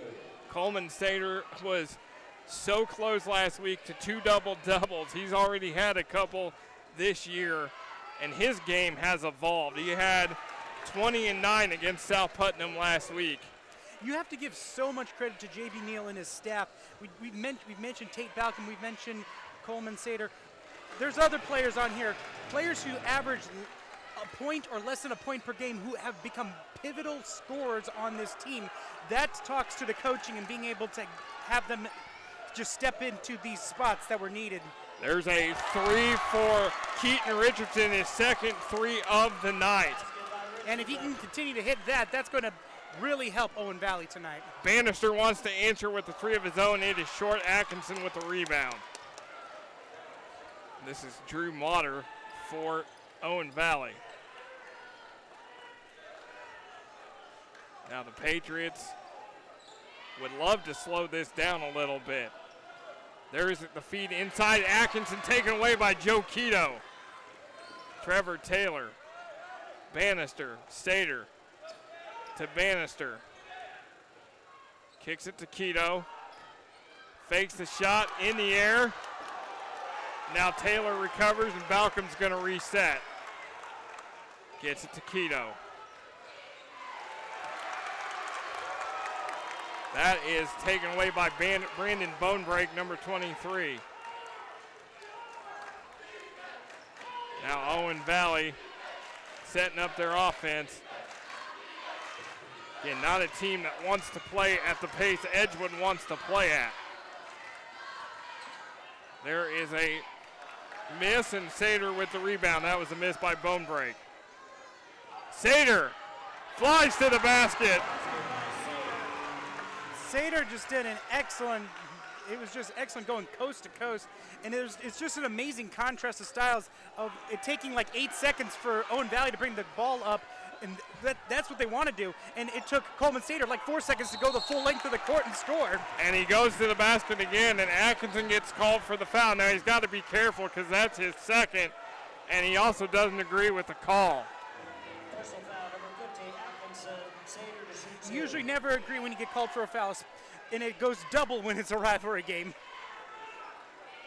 You definitely do not want to pick up a big-time technical in this game. Sater at the line, and he hits, and now we're going to see Derek Farkas and Kyle Rogers, two more guys that are capable of knocking down those shots. And have come fill in for a team that lost a lot of pieces, but like I said, JB Neal and his staff did an excellent job preparing these players to step up in these situations. And also the can't give enough credit to the players as well.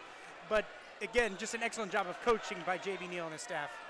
Yep, 3 starters come back, Keto, Taylor, and Bannister, and then you had to replace Chayton Howard, who's now at IU Southeast, and then it was really that 5th spot was between Caleb Norris and Jace Collier as well. But Sater and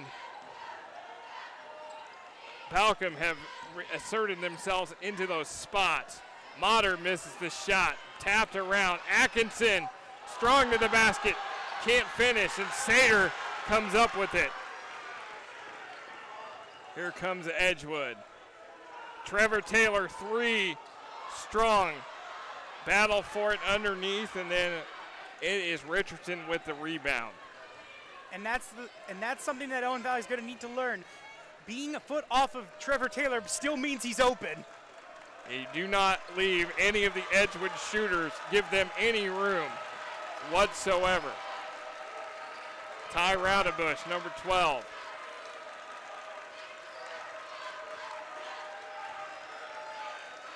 As again, Edgewood, this is what Edgewood wants to do. Frustrate Owen Valley. Atkinson to the basket, and he scores. Atkinson does just an excellent job of using his bigger body to be able to kind of just bulldoze over some players, and just excellent control of the ball as well. As Taylor has it, gets it to Rogers. He's going to fire it. It's no good. Long rebound, and it's chased down by Taylor. Going to give it to Joe Keto. To Kyle Rogers. Keto. Gets it to Farkas. Taylor. Sater in traffic, musters it up, no good. Farkas there for the putback. 8-point lead for the Mustangs. And that's the problem, is that excellent job by Edgewood just being able to have weak side rebounders. As a shot, no good for Raudebush, and here comes Edgewood. Keto gets it to Rogers, cross court, Taylor. To Farkas. Keto baseline, and then just bounce pass to Farkas, goes out of bounds. Now we're going to see Houston Holmes and Balcom back in. Sater and Rogers are going to come out, and Bannister is going to come in, and Keto's going to come out. It's going to be fascinating seeing Owen Valley's defense in this game, trying to perpetually stop a team that's full of shooters. Full of shooters and loves to score. Edgewood averages this season, they just come in averaging 71.6, 51.5. 3 by Drew Motter. Drew Motter cuts it, lead to 5. As we're inside a minute, again, a fast first quarter, entertaining first quarter. Taylor thought about it. Holmes to Balcom. Owen Valley does not really go deep. They go about 7 or 8 deep off their bench. So that's another thing to watch if Edgewood continues this pace. Holmes, Bannister, Balcom, Taylor, to Balcom. Nice pass to Holmes in the lane, and Holmes gets the bounce. And that's the end of the first quarter. Edgewood 20, Owen Valley 13 here on Smithville Sports. Welcome to Technology Powered by Smithville. Let our welcoming and friendly staff help you with your technology needs. Stop by to get Smithville Cellular Extra plans on the latest devices. Get routers and tech products at great prices. Plus, if you're a Smithville customer, you can pay your bill and change services. Come see us at the Clear Creek Crossing Plaza or check us out at smithville.com/technology. Technology powered by Smithville, Bloomington's communications and tech store. As we welcome you back to the Mustang Corral, Edgewood in control over Owen Valley, 20-13 as we get ready to start the second quarter. Glad you could join us for Edgewood Mustang basketball on Smithville Sports alongside Quinn Saturday. I am Nick Jacobson, and Quinn, it's like a heavyweight fight. It's going to be a 12-round knockout fight with Edgewood getting the upper advantage so far. And to go back to that last possession, that is the perfect encapsulation of why some places continue to love not having a shot clock. They started the possession with about 45 seconds left, and by not having a shot clock to have to force them to shoot, they were able to just continuously try to find the best look right before the buzzer, which they did on an excellent pass to Houston Holmes. That is, I've always been someone who appreciates the shot clock, but that possession really made me appreciate how not having the shot clock can lead to beautiful basketball. As Cam Bannister gets his first 2 of the night and increases this Edgewood lead. Owen Valley with the ball, and you can tell that Owen Valley not thrilled to play at this pace. That's a 3 for Richardson. It is too strong, and Holmes with the rebound. Yeah, definitely worry about fatigue once you get into like the third and fourth quarter. They're definitely going to need to survive in this game. They're definitely going to need to slow down this, make sure this pace gets a little bit closer to theirs before the half. Keto misses the 3, and Drew Motter comes down with the rebound. Just comes down to the old adage, you can't score 30 points in one shot. There's Houston Holmes with the steal battle for it. Ball is loose, and then it is last touched by Edgewood. They're going to call a jump ball, and Roger Fleetwood is not very happy with that one, as you see him not agreeing. The veteran coach, great shot by our camera crew to get the close-up of Fleetwood, and he is still going ballistic. I mean, it's not a fact of that Owen Valley got the ball, it's that they wasted a possession arrow on it. So Owen Valley does get the ball. And I can still see Fleetwood still yelling down there on the bench. Here comes the Patriots. Corey Byerly, 24. Short, rebound, Bannister. Nice pass, Bannister to Holmes, and he just floats it up there for his 4th point. Just like his shot at the end of the first quarter, he has a nice little floater. He's able to show it going towards the rim and now baseline. Nice pass inside, and Corey Byerly finishes for Owen Valley. And now they're going to call a 30-second timeout. And now he's talking to them. He's still angry about that. So he still, as you see, the great shot by our camera crew as he's wanting an explanation. Now he's going to his team.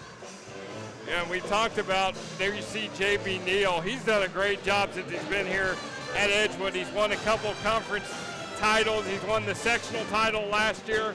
He's looking for another conference championship this season. Won the Wabash Valley Classic a year ago. I mean, he's really lifted this Edgewood program to just to keeps that tradition going. Coached by assistant Jeff Harrington, as Joe Keto will inbound or bring it for Edgewood. Gets it to Bannister. Bannister inside over Atkinson. It's short. And Motter's going to bring it up for the Patriots. They're going to say Owen Valley touched it last. The Edgewood ball is Coleman Sater is going to check back in, replacing Houston Holmes. Houston Holmes, who missed the first 5 games of the year, has really done a great job since he's been back. Oh, yeah, absolutely. He just added another weapon to a team that was already ranked in the top 10 of Class 3A before he even came back. Yeah, Edgewood is down to 9th in Class 3A this week after they were up to as high as 3rd after the Christmas break, as Bannister finishes and he has 4. Mishawaka Marion is the #1 team in Class 3A, and that's going to be a palming violation on Keaton Richardson.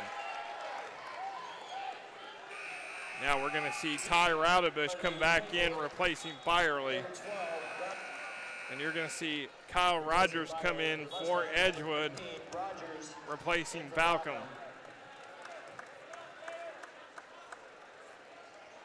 Series history between these two since 1994. Edgewood leads 25-10. Edgewood 9-0 in sectionals, 1-0 in the Wabash Valley tournament. They have won the last 7. January 24, 2014, Owen Valley won 36-35 at Spencer. January 18, 2013, Owen Valley won over here 64-63. Inside to Sater, battle for it. Sater with the offensive board. Rogers a 3, no good. Oh, this place was about to explode if it went in. As Atkinson with the rebound. And it's a very good Mustang Corral crowd tonight for this rivalry game. Owen Valley located in Spencer, just 10 miles down the road from Ellettsville on State Road 46. Atkinson can't handle it. Richardson, or Bonebreak leaves it short. Raudebush can't finish, and Sater with the rebound. And it's just discombobulation as Rogers for 3, no good. Rogers misses the 3. Sater tries to save it. The ball is bouncing everywhere, and now it is Drew Motter with it for Owen Valley. Bonebreak with it, gets it back to Motter as we approach 4 minutes to go here before halftime. Stay tuned, we'll have a great halftime feature for you. Owen Valley girls commanding win over Edgewood earlier tonight. Daisha Drake dominates for Owen Valley as Raudebush's shot in and out, rebounded by Taylor. Rogers gets it to Bannister.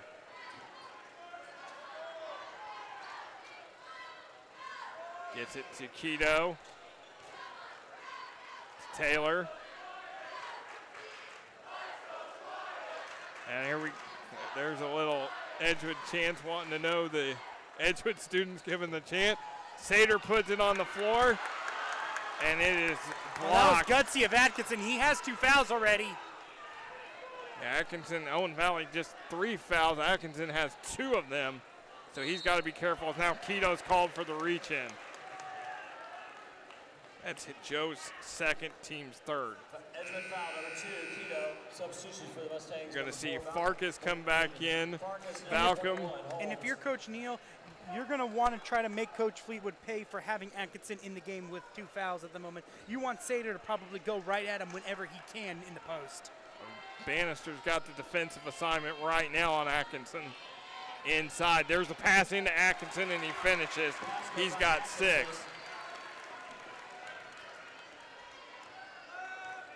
Nine-point lead for the Mustangs. Holmes. Bannister.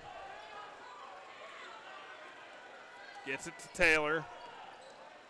Nice pass from Balcom inside to Holmes, and Houston Holmes has 6. Lead is 11. There is Bone Break. Gets it to Atkinson, and then they will call Edgewood for the foul. Edgewood foul number 4, Balcom. So that's the first on Balcom, team's 4th for Edgewood. As Modder's going to inbound it for Owen Valley. Baseball pass, dangerous. Into the hands of Trevor Taylor. Going to the basket, and Taylor gets his 5th point of the night. Trevor Taylor quiet so far in this game. Yeah, and it's just a next man up mentality. We mentioned Houston Holmes with 6 points off the bench.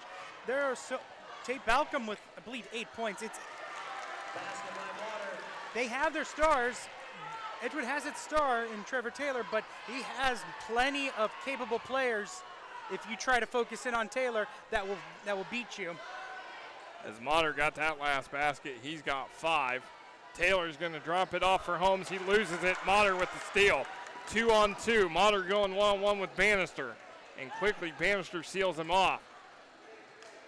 Bone Break for 3, and he got it. Huge 3 on that possession for Owen Valley. Bone Break was kind of just lost in the shuffle and was able to make Edgewood pay. Farkas to the basket, and Atkinson got a piece of it, but Farkas scores his 4th. There's a steal. Balcom left it short, chased down between Atkinson and Balcom, and they're going to get Balcom for the foul. Balcom is literally like a slingshot. He's willing to dive at anything. He's definitely become this team's emotional leader throughout this season. He gets his team fired up. He loves to get in the faces of the other guys. He loves to clap his hands and get them going a little bit. He's basically the type of player that if you don't leave this game battered and bruised, you weren't playing hard enough. Absolutely. He's probably a kid that, you know, if he's on your team, you love him. If he's on the other team, you don't really care for him. I think that's kind of the mentality he has. Atkinson with it, and you see Edgewood being able to, you know, double team every time Atkinson touches it. Now the students trying to mess with them a little bit. Modder to the basket, misses it, and the horn sounds as Bannister fires a shot. No good as Edgewood leads 32-22. As we look at the highlights so far, Edgewood doing it from outside. Taylor with the bucket. Balcom inside. Balcom inside again, getting contact. Then Modder hits the 3 for Owen Valley. It's been an entertaining first half. Houston Holmes comes off the bench with 6. There's Trevor Taylor inside. He's got 5. Modder the floater.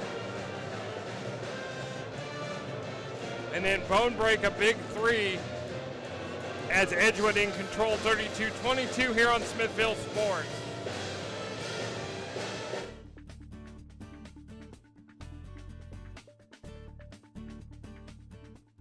My name is Alicia Tiemann, and I'm a physical therapist. I have my doctorate in physical therapy, and I am the clinic lead here in the Ellettsville Clinic.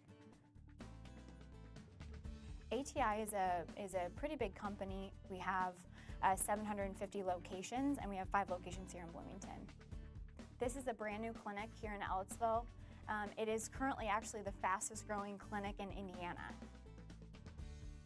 ATI is a group of highly skilled physical therapists, and our goal and mission for patients as you're coming in is to exceed customer expectations by providing the highest quality of care in a friendly and encouraging environment. We treat a lot of conditions actually. We treat pre-operatively and post-operatively for joint replacement. We also treat any orthopedic issues that anybody might have, sports injuries as well. We treat a big neurological population as well with Parkinson's and stroke. We also treat anything from just an ankle sprain that you got last night that you can kind of walk in and get a treatment for, or we also treat vertigo. I knew I wanted to be in the medical field, I just didn't know which field to be in. And I knew I wanted to spend a lot of time with patients. And so there's very few, I think, careers that you can go into where you can get a very good scope of how a patient is doing from their first visit to their last visit, and that is physical therapy. You get to meet the patient, you get to know them very well, and you get to actually examine them throughout the entire process of them getting better.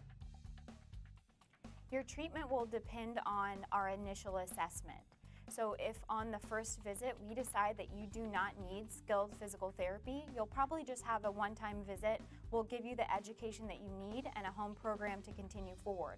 At that point, I'll send you home with a home program and you can give it time and decide whether or not you need to come back. If we decide that you require more, we determine that at the initial evaluation. We have all sorts of equipment. We have cardiovascular equipment and per body part. So we like to really get patients functionally moving.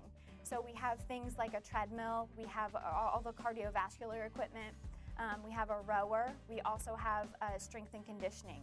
So we have weights, we have just the regular dumbbells and anything like that. So we use TheraBand sometimes if we want to increase the resistance of an exercise. And the TheraBand that we use is just a basically long, non-latex TheraBand to add resistance to the system.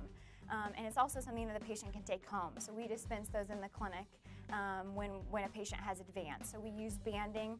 We also just use ankle weights or dumbbells just to attribute kind of an increase in resistance for the workout. The purpose of a foam roller is to really kind of get the tissue moving. So I like to have a patient prior to stretching and even at the end of stretching to be on a foam roller. A lot of patients can get on a foam roller and mobilize the back. So they'll roll on the foam roller back and forth, and that can help to kind of release the tissue a little bit. It's also something that makes the patient less dependent on me, and they're inexpensive, and then it can have me kind of decrease the amount of manual therapy that a patient will require just to keep them loose. Different techniques that we can use really just depend on what we decide at the initial evaluation. So after we do the workup and decide really what the patient needs, we'll go ahead and derive a plan of care from there. So after we kind of look and see the joint mobility and see how loose or firm the tissue is, we can derive a treatment from there. So we have lots of techniques, and we have also just lots of tools that we can use. A big tool that we can use is we like to use dry needling, we can use cupping, we use joint mobilization so we can actually treat the joint. We also do deep tissue massage and myofascial release, but those are in conjunction with exercise and whatever the deficit is. Dry needling is actually not a new thing. It's been around for a while, but now it's just getting more researched. Clinically, we find it works really well in a large population of patients, and we can find definitely a great benefit for patients. With dry needling, we can treat headaches, we can treat tone in the system. So when somebody has a very tonic muscle or very tight muscle, research says that it's not always just a muscle length issue. It can be actually centrally derived, so it can be actually coming from the spine. So if I can take a trigger point and take a needle to that and get a neurological response or a release of that tissue, I can actually help to reduce the tone in the system, and then we can work around that tone. Dry needling is typically painless. There is a pinch, but most times patients find the benefit more after the treatment than the pain itself. Cupping we use as kind of an additive to treatment. It's nothing that if we would do soft tissue massage on somebody, we might cup them as well. So cup helps to release the kind of myofascial restrictions in a system. So if there's a very tight or tonic muscle, we can go in and use a cup to release that muscle itself. So with that as well, it increases the circulation in the system and it just helps the patient feel better. The biggest benefit of coming to physical therapy is definitely a full scope treatment. So you're going to get, if you have deficits in the tissue or in the muscle, you're going to get exercise for that, or you'll get a stretch for that depending on what we assess. If there's a joint abnormality, we'll also do manual therapy on that. So we can treat the joint, we'll treat the muscle, and then we'll fix any strength or length issues in the system. Physical therapy is very important because from just a standpoint of education to the patient. So after we do the initial evaluation, we're going to decide what you need in the system. So if you need a muscle, if you have a muscle deficit or a joint deficit, we're going to treat that, and then we're going to teach you what to do to continue forward without our help. So we want to make you as independent as possible. So physical therapy should not be something where you stay here for 6 months and you're completely dependent on us. We want to teach you what to do at home to make you better. We get patients from all age ranges. We treat patients, I think, as young as 8 or 9 all the way up. And it just depends really on the orthopedic need. So if a patient comes in and requires skilled physical therapy, we'll treat them. Occasionally we'll get walk-in patients, yes. The walk-in patients have to be definitely secured by insurance. We do here in Indiana have direct access. So for a certain period of time, you can come in without a physician script and we can treat you per your insurance. So you just have to check with your insurance on that. Most of the time we do get physician scripts. Now another thing that we do is offer injury screens, which is a 15-minute injury screen where you can come in and I can evaluate you in that 15-minute time period. So in that time period, I can decide if you're going to be appropriate for physical therapy or if you're going to need a physician. So if you're not sure of a physician here in town, I can even direct you there. The injury screen is 15 minutes. It's complimentary for any patient that wants to come in to decide if they are appropriate for physical therapy or if they need to go to the physician to decide. If we decide that you are appropriate for physical therapy, then you just have to check with your insurance, but we can see you for up to 24 business days with direct access. Our staff is highly skilled. We are very manual therapy based, so we're not just going to give you exercises, we're going to treat whatever deficit that you need. We all have a different skill set, definitely. We have different certifications that we've gotten along the way. Most of us do dry needle. All of us are skilled in manual therapy, so massage, myofascial release, and we all treat the joint. You can contact ATI by calling our phone number here at the clinic, or you can log on to www.atipt.com and get set up from there.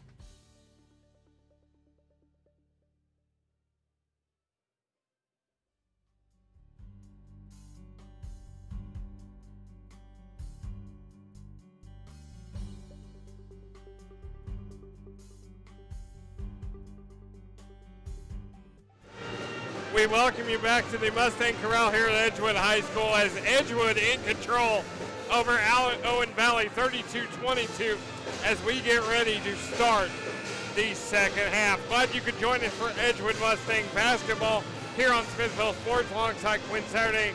I am Nick Jenkinson, and Quinn, it's a balanced effort for Edgewood, but the biggest thing is 10 bench points for the Mustangs to 2 for the Patriots.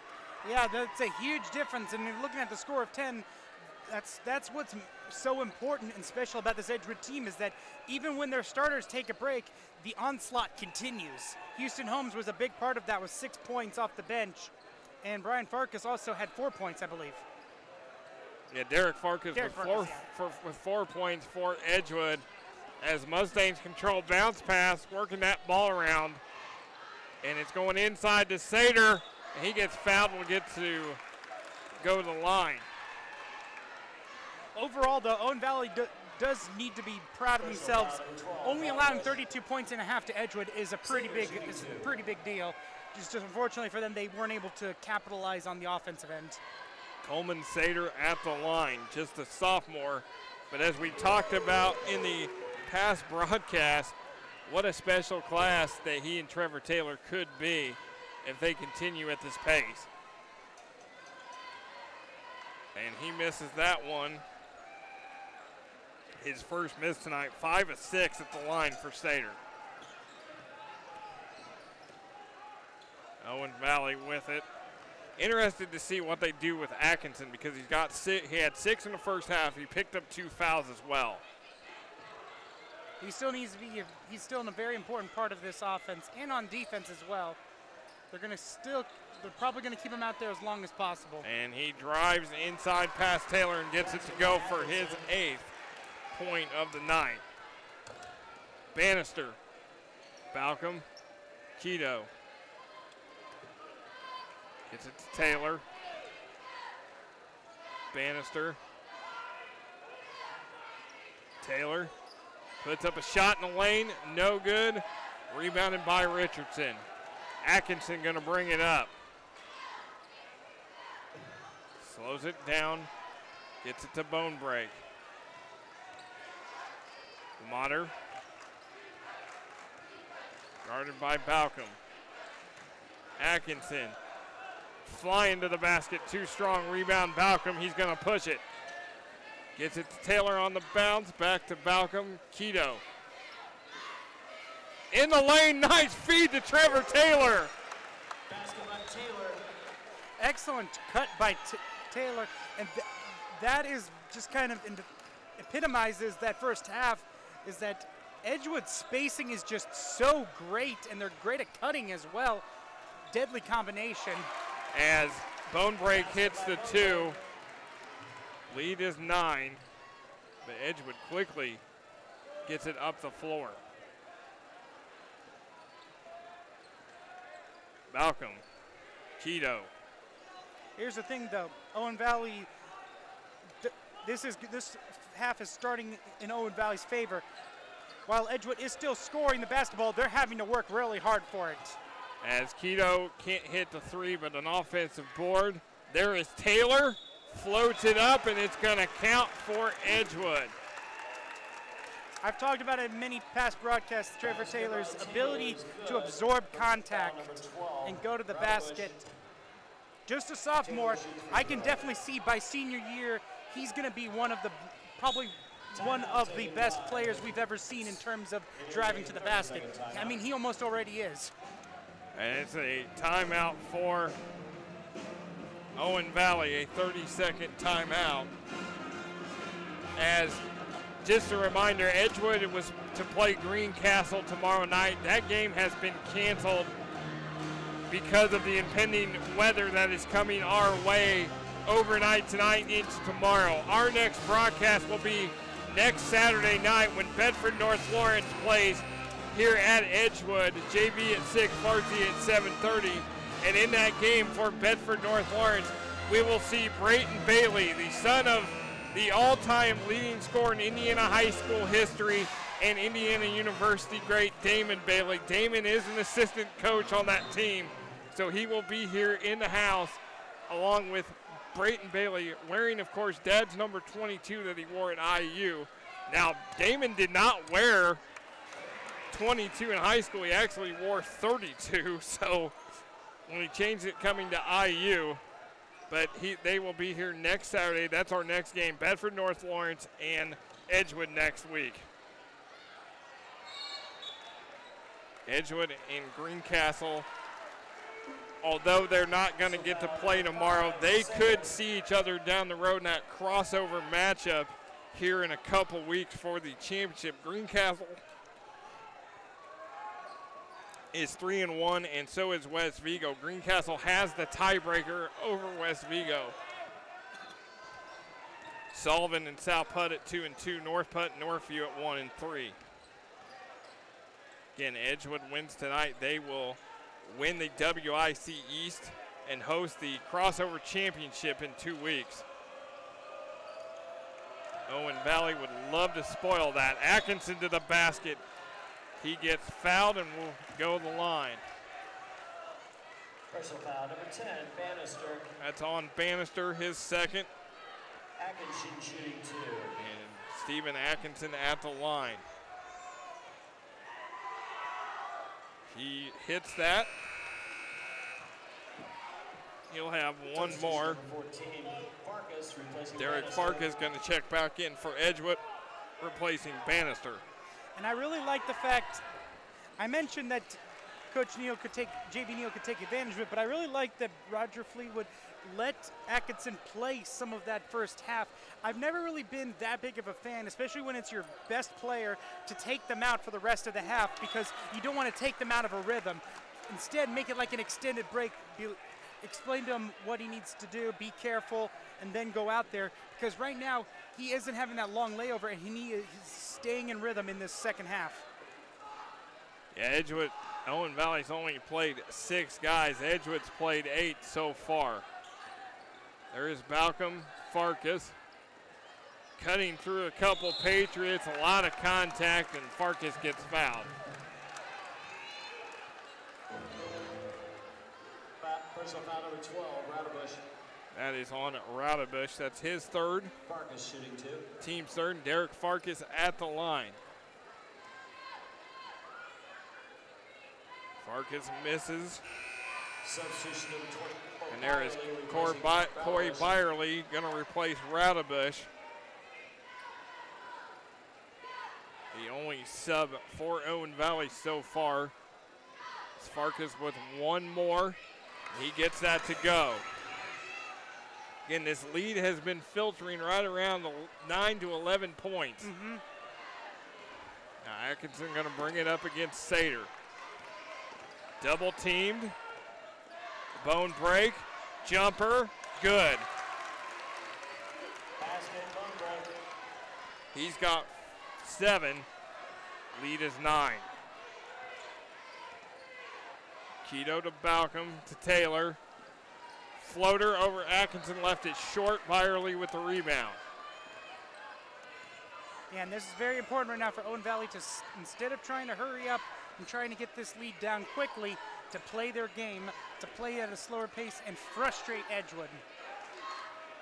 Yeah, Owen Valley's a team that averages just 47.8 points a game. Nice pass from Atkinson into Bone Break, and Bone Break converts and will get to go to the line. Bone Break made that really crucial 3 near the end of the first half, and since then he has been on fire. Hasn't been doing it on the outside shot, but has been able to find many other ways to score. Farkas is first, and he'll go out. Bannister replaces Farkas. As Houston Holmes is going to come back in, replacing Sater. Bone Break with 9 points so far for Owen Valley. Edgewood student section going to let him hear it as he goes to the line, but he hits the free throw.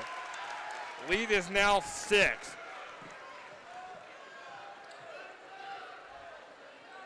Edgewood needing a run here. As Balcom gets it to Bannister. Taylor gets it to Balcom. 3 minutes to go here in quarter number 3. Taylor baseline, dangerous. Balcom gonna fire it in and out. Motter with the rebound. Gets it to Atkinson, now he brings it across.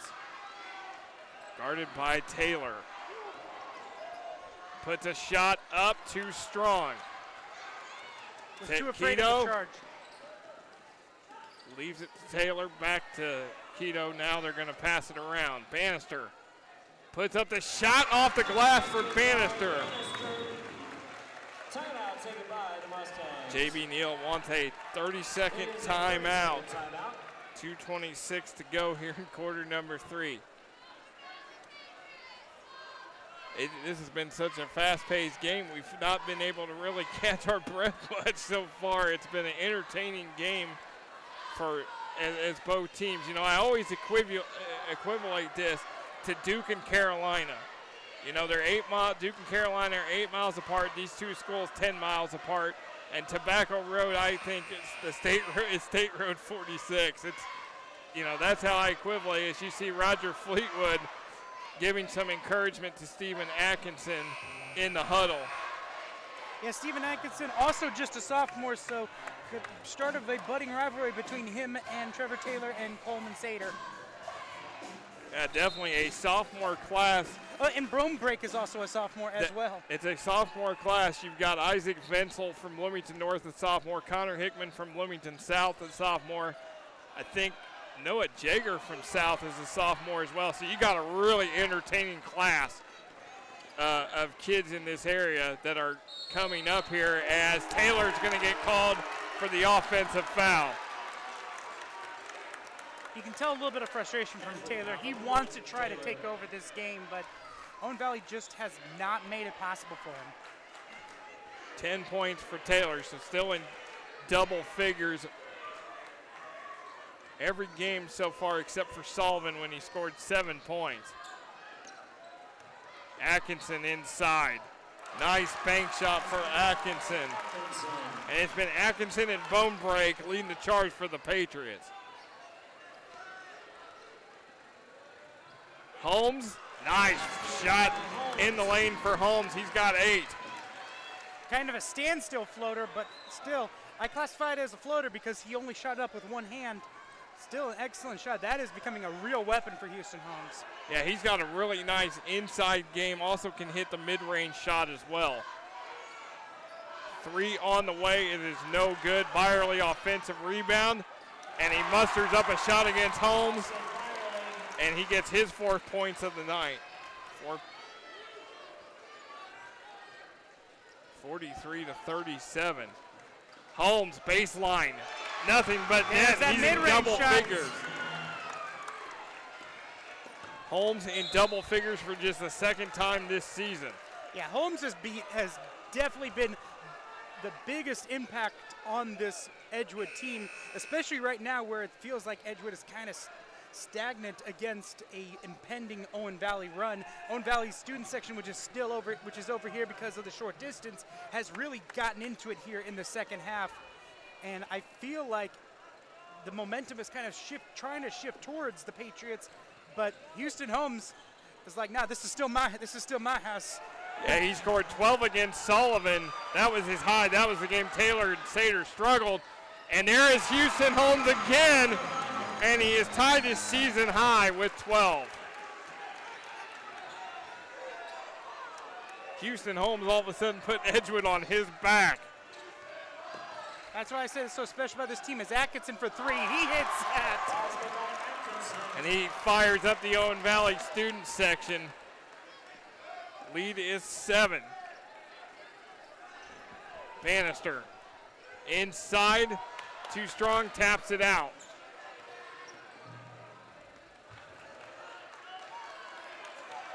Taquito.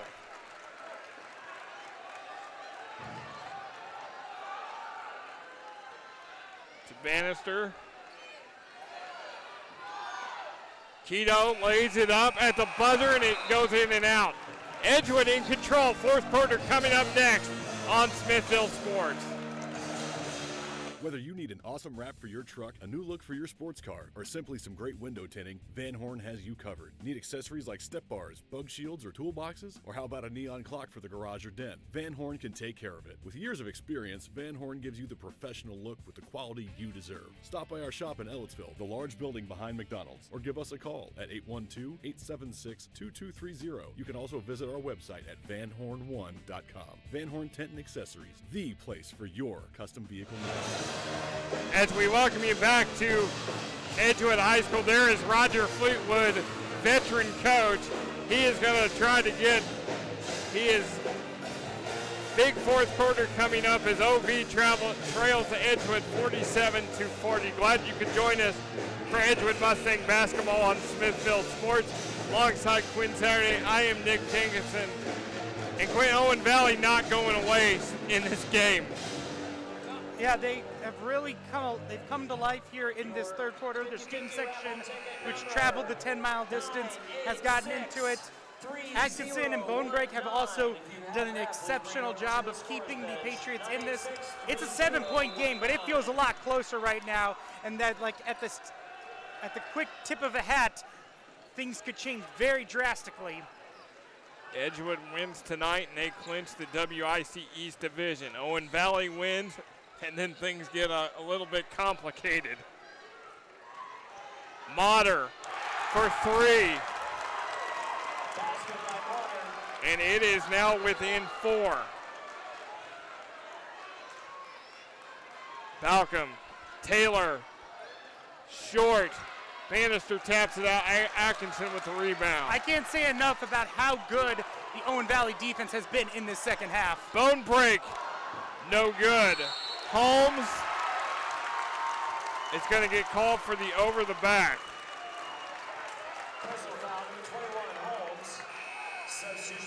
And it's going to be Sater coming in and Holmes going out. And now Roger Fleetwood is going to take a 60-second timeout.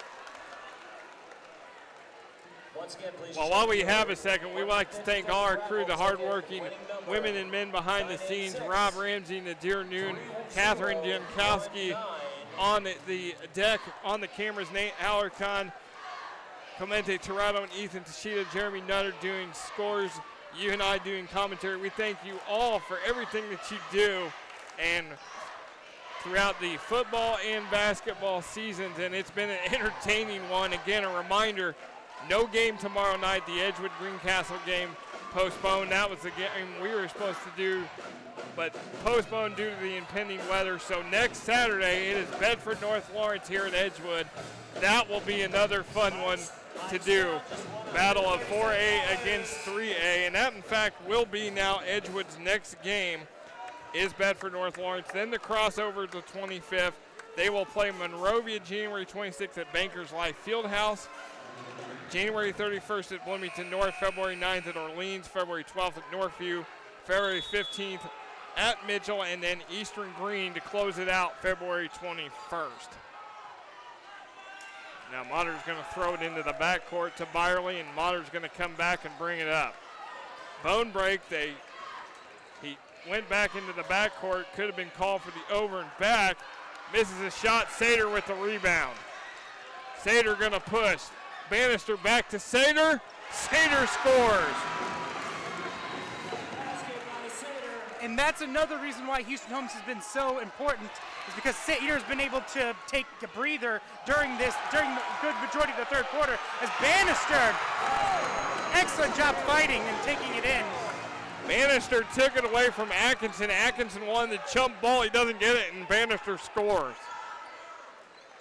I tell you what, Atkinson sometimes gets too caught up in the game and needs to just refocus on the game instead of the call. And then Balcom's going to get called for the foul. His third.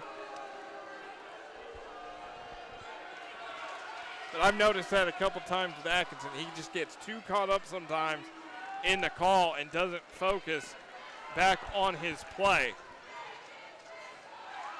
3 on the way for Keaton Richardson. Keaton Richardson had a couple of big threes in the first quarter. Has a third one right here. That's 9 points for Richardson. Keto, short, Atkinson the board. And then Keto deflects it out of bounds, and it's going to be off Richardson. Roger Fleetwood does not agree, and it's Edgewood ball. Keto is such a blur when it comes to the... I don't think he's scored in this game yet, He has not scored in this game. But he has still made himself a factor. We've mentioned this a couple times this season. He still makes himself a factor with his defense and his ability to find his teammates for open buckets. Keto yet to score, but again, he does it in so many other ways. He doesn't need to score. Taylor for 3. In and out. Houston Holmes put back and score.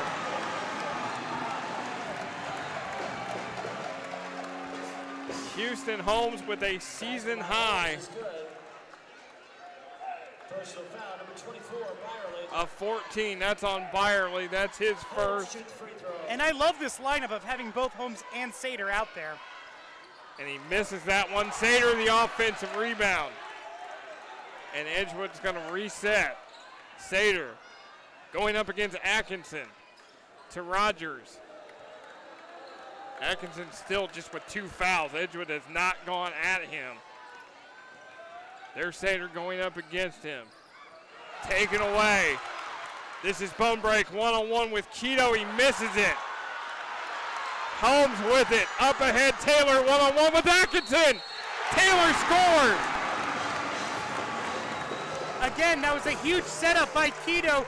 Just his ability, he's such a quick twitch athlete, just able to go right in and immediately, the fear of him coming in and poking the ball loose caused that layup to go off. And then on the other end, again, I cannot say enough about how great of a driver Trevor Taylor is. Excellent job to get this and one. Trevor Taylor comes into the night at 21 points a game, and he gets that one to go. 13 for Taylor, and the lead is 10. Atkinson underneath Byerly. Sater gonna be called for the foul. Edgewood wanted the block.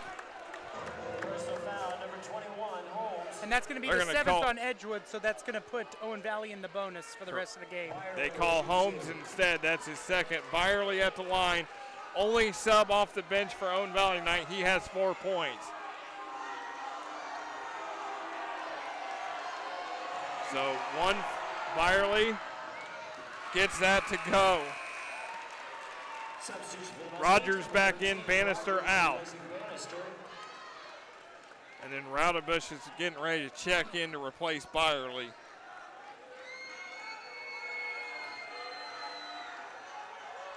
Byerly's second is good, and he'll come out with 6.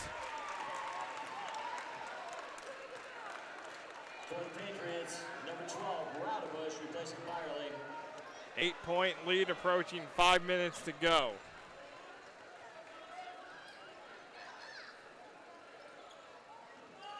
Nice crowd here on hand at Edgewood.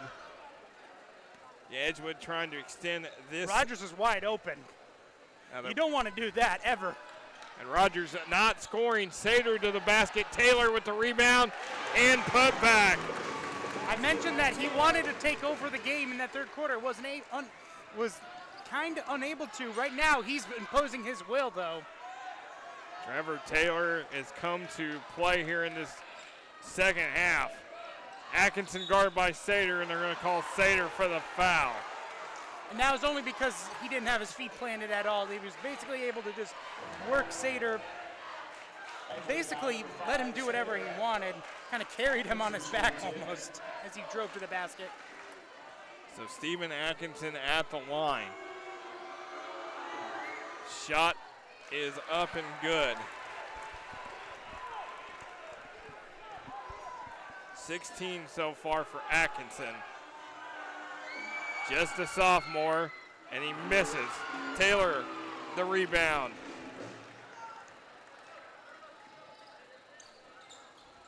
Nine-point lead. Keto gets it inside to Sater, kicks it out. Rogers. Bounce pass to Sater. He bobbles it, gets it back. Rogers got Motter off his feet a couple times, unable to get the shot off. But that's smart defense. As Motter deflects it and Raudebush takes it away, now it's into the hands of Motter. That's why I pointed out in that last possession he was wide open, because it's one of the few times he's been able to. They've done an excellent job of making sure he can't get open. Yeah, one of the leading three-point shooters on this team has not scored this evening. 3.5, approaching 3.5 to go. Owen Valley not done yet. Bone break, and he can't score. Oh, that would have been huge. Personal foul, number 2, Keto. Keto gets called for the foul. He's trying to ask the ref if he felt like Bone break gave him kind of the arm. Bone break at the line. He hits the free throw. He's got one more. Lead is 8. Just a reminder on the timeout situation. 4 left for Edgewood, 3 for Owen Valley. As he hits the second one, lead is 7. Taylor. Again, Edgewood wins. They win the WIC East. Owen Valley wants to make it difficult.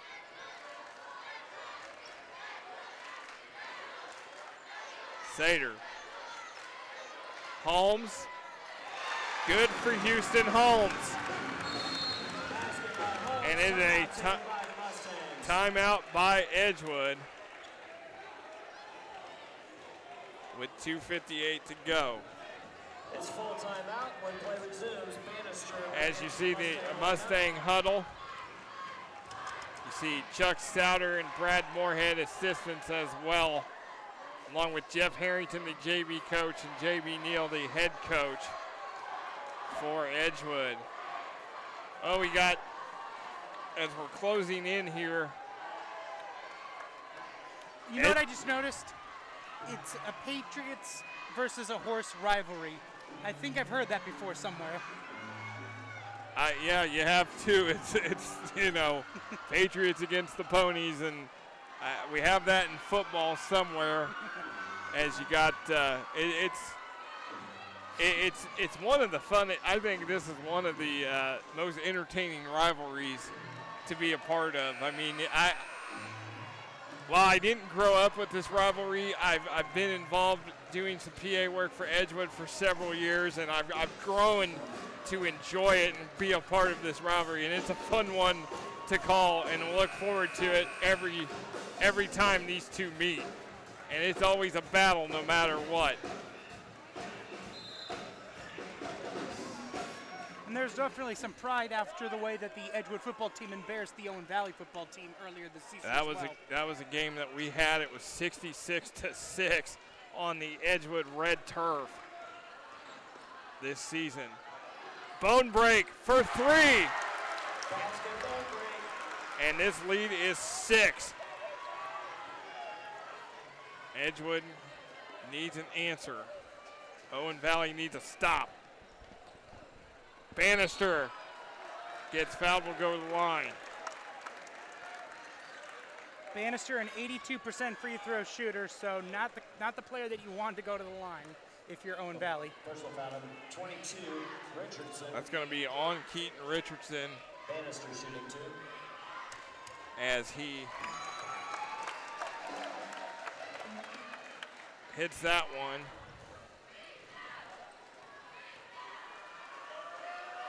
One more for Bannister. And it is good. Again, 62-54, approaching 2:20, about 2:18 to go here. We're having a little difficulty with our scores. We will try to get that as soon as we can. As Richardson misses the shot. Taylor going to take it to the basket. Basket by Taylor. As it is 64-54, inside 2 minutes to go. As we're, again, having some technical difficulties with the scores, and we'll try to get that fixed ASAP. Atkinson blocked by Bannister.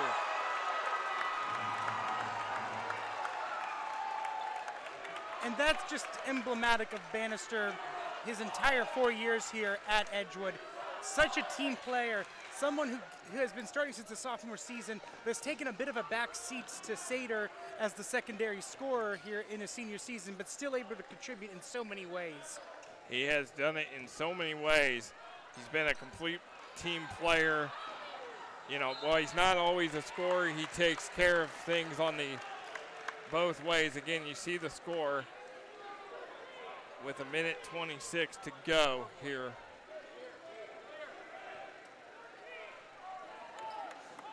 As Edgewood looking to clinch the division.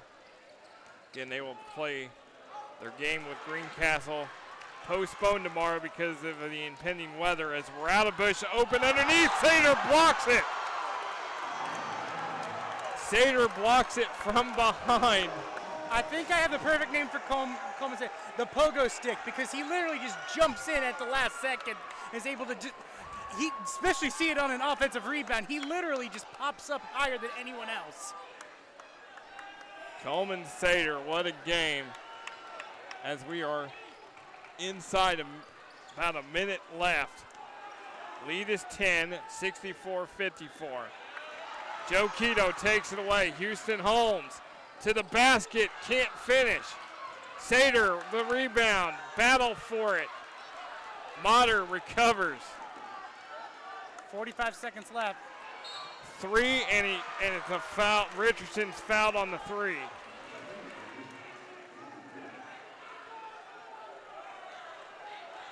Richardson fouled on the three. Personal foul, number 2, Quito. As Quito gets called for his fourth. And now it is 2 shots all the way for Owen Valley. 64-54 with 43.9 left. And we apologize, our score's not working. As Richardson at the line, he's got 9 tonight, and he hits that, makes it 10.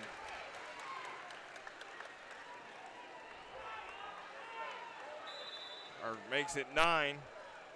Now it's going to be a timeout called. Timeout taken by the Mustangs. It's going to be an Edgewood timeout here. By the Patriots. Or by Owen Valley. It is a full timeout. As you see the score with 43.9 to go, 64-55. Well, I'll tell you what, Edgewood probably, even though they wanted to play tomorrow night against Greencastle, you know that they probably are actually glad to get a little bit of a respite after this game. You know, you and I have different perspectives on rivalries. Obviously, growing up in this area, I'm more accustomed to these big rivalries and know a lot as you see the Edgewood student section. But what is this? You've now been a part of this a couple times, not only in football and basketball. What is this rivalry to you? It's personal. That's what it feels like. And you kind of told me about this, and I was like, I never really. Coming from Florida, at least in my background, we didn't have like a huge rival like this, that it was like a personal. We always had more of a us against the world mentality, but this actually feels like a personal bout between these teams. When something happens to their team, they think it's the fans feel it happening to them. Yeah, like they've said, Tom Anderson said it best. It's like the Hatfields and the McCoys when these two teams get together, as it is an 8-point lead, 64-56. Now Owen Valley is going to put the press on. It's going to be on Atkinson, and that is 4 on Atkinson. Yeah, and they're going to need to decide who can help cover for Atkinson to force the foul, because you don't want him going out of the game. No, and Roger Fleetwood yelling to Stephen Atkinson that he's got 4, so he has to be careful. Bannister at the line, and he misses. Atkinson with the rebound. Approaching 30 seconds to go. Owen Valley has got to try to get a shot off. There's Richardson to the basket, and Roger Fleetwood wants a timeout. Taken by the Patriots. It's a that was a defensive lapse for that lane to just be wide open like that. Rogers will be checking into the Mustang lineup. So I think Owen Valley's has used all 5 of their timeouts. As you hear the Edgewood pep band, it's been loud in here all night long. I definitely feel like I have lost a bit of my hearing. The Edgewood Pep Band the Edgewood Band won a state championship in the fall of 2018, and you see their cheerleaders and their student section getting all fired up, and they won not only did they win in football this year, but they won another one in boys basketball. But remember, these two teams are in the same sectional, so they can always meet again. depending on the draw. There's Roger Fleetwood, as we said earlier, won a state championship in Georgia in 2005. Coached a guy by the name of Lou Williams, who now plays with the LA Clippers in the NBA. Williams actually jumped out of high school to the NBA, was going to go to Georgia and changed his mind. But Roger Fleetwood in Indy, actually a Brown County grad, so he's no stranger to Edgewood over the years. Yeah, that's the person you want to get in if you're Edgewood. And Trevor Taylor gets fouled. Taylor, 83% free throw shooter on the season. Modern commits the foul, just his first. And now Bannister's going to come in and Rogers is going out. Bannister replacing Rogers. I feel that's kind of the offense for defensive substitutions that you see at the end of games. Trevor Taylor, just a sophomore, averages 21 a game. He gets that one to go. 18 for Taylor tonight, so close to that average, and he makes it 19. Had only 5 in the first half. The really huge second half by Taylor. Scored double figures for every game except for Sullivan when he had 7. Now Byerly leaves it way short. And he's going to miss. Houston Holmes is going to rebound. And then Bonebrake's going to commit the foul, even though Atkinson was trying to tell him not to foul. And Edgewood's going to close it out. So Edgewood is going to win the Western Indiana Conference East Division. They will host the game here in 2 weeks. And Houston Holmes at the line. Who they play is still up in the air. It could be Greencastle, it could be West Vigo, depending on results tonight. As Holmes scores again. Bannister ends up in double figures with 10 as well. And then Traylor with the block. They're just going to dribble this out. Edgewood's going to win it 68-58. And Edgewood is the Western Indiana Conference East Division champions. You see the highlights. Trevor Taylor, beautiful pass from Joe Quito. Taylor again inside. Owen Valley did not quit, but they got the lead down to 6, but couldn't get any closer. Houston Holmes, big game off the bench. Stephen Atkinson leads the way for Owen Valley.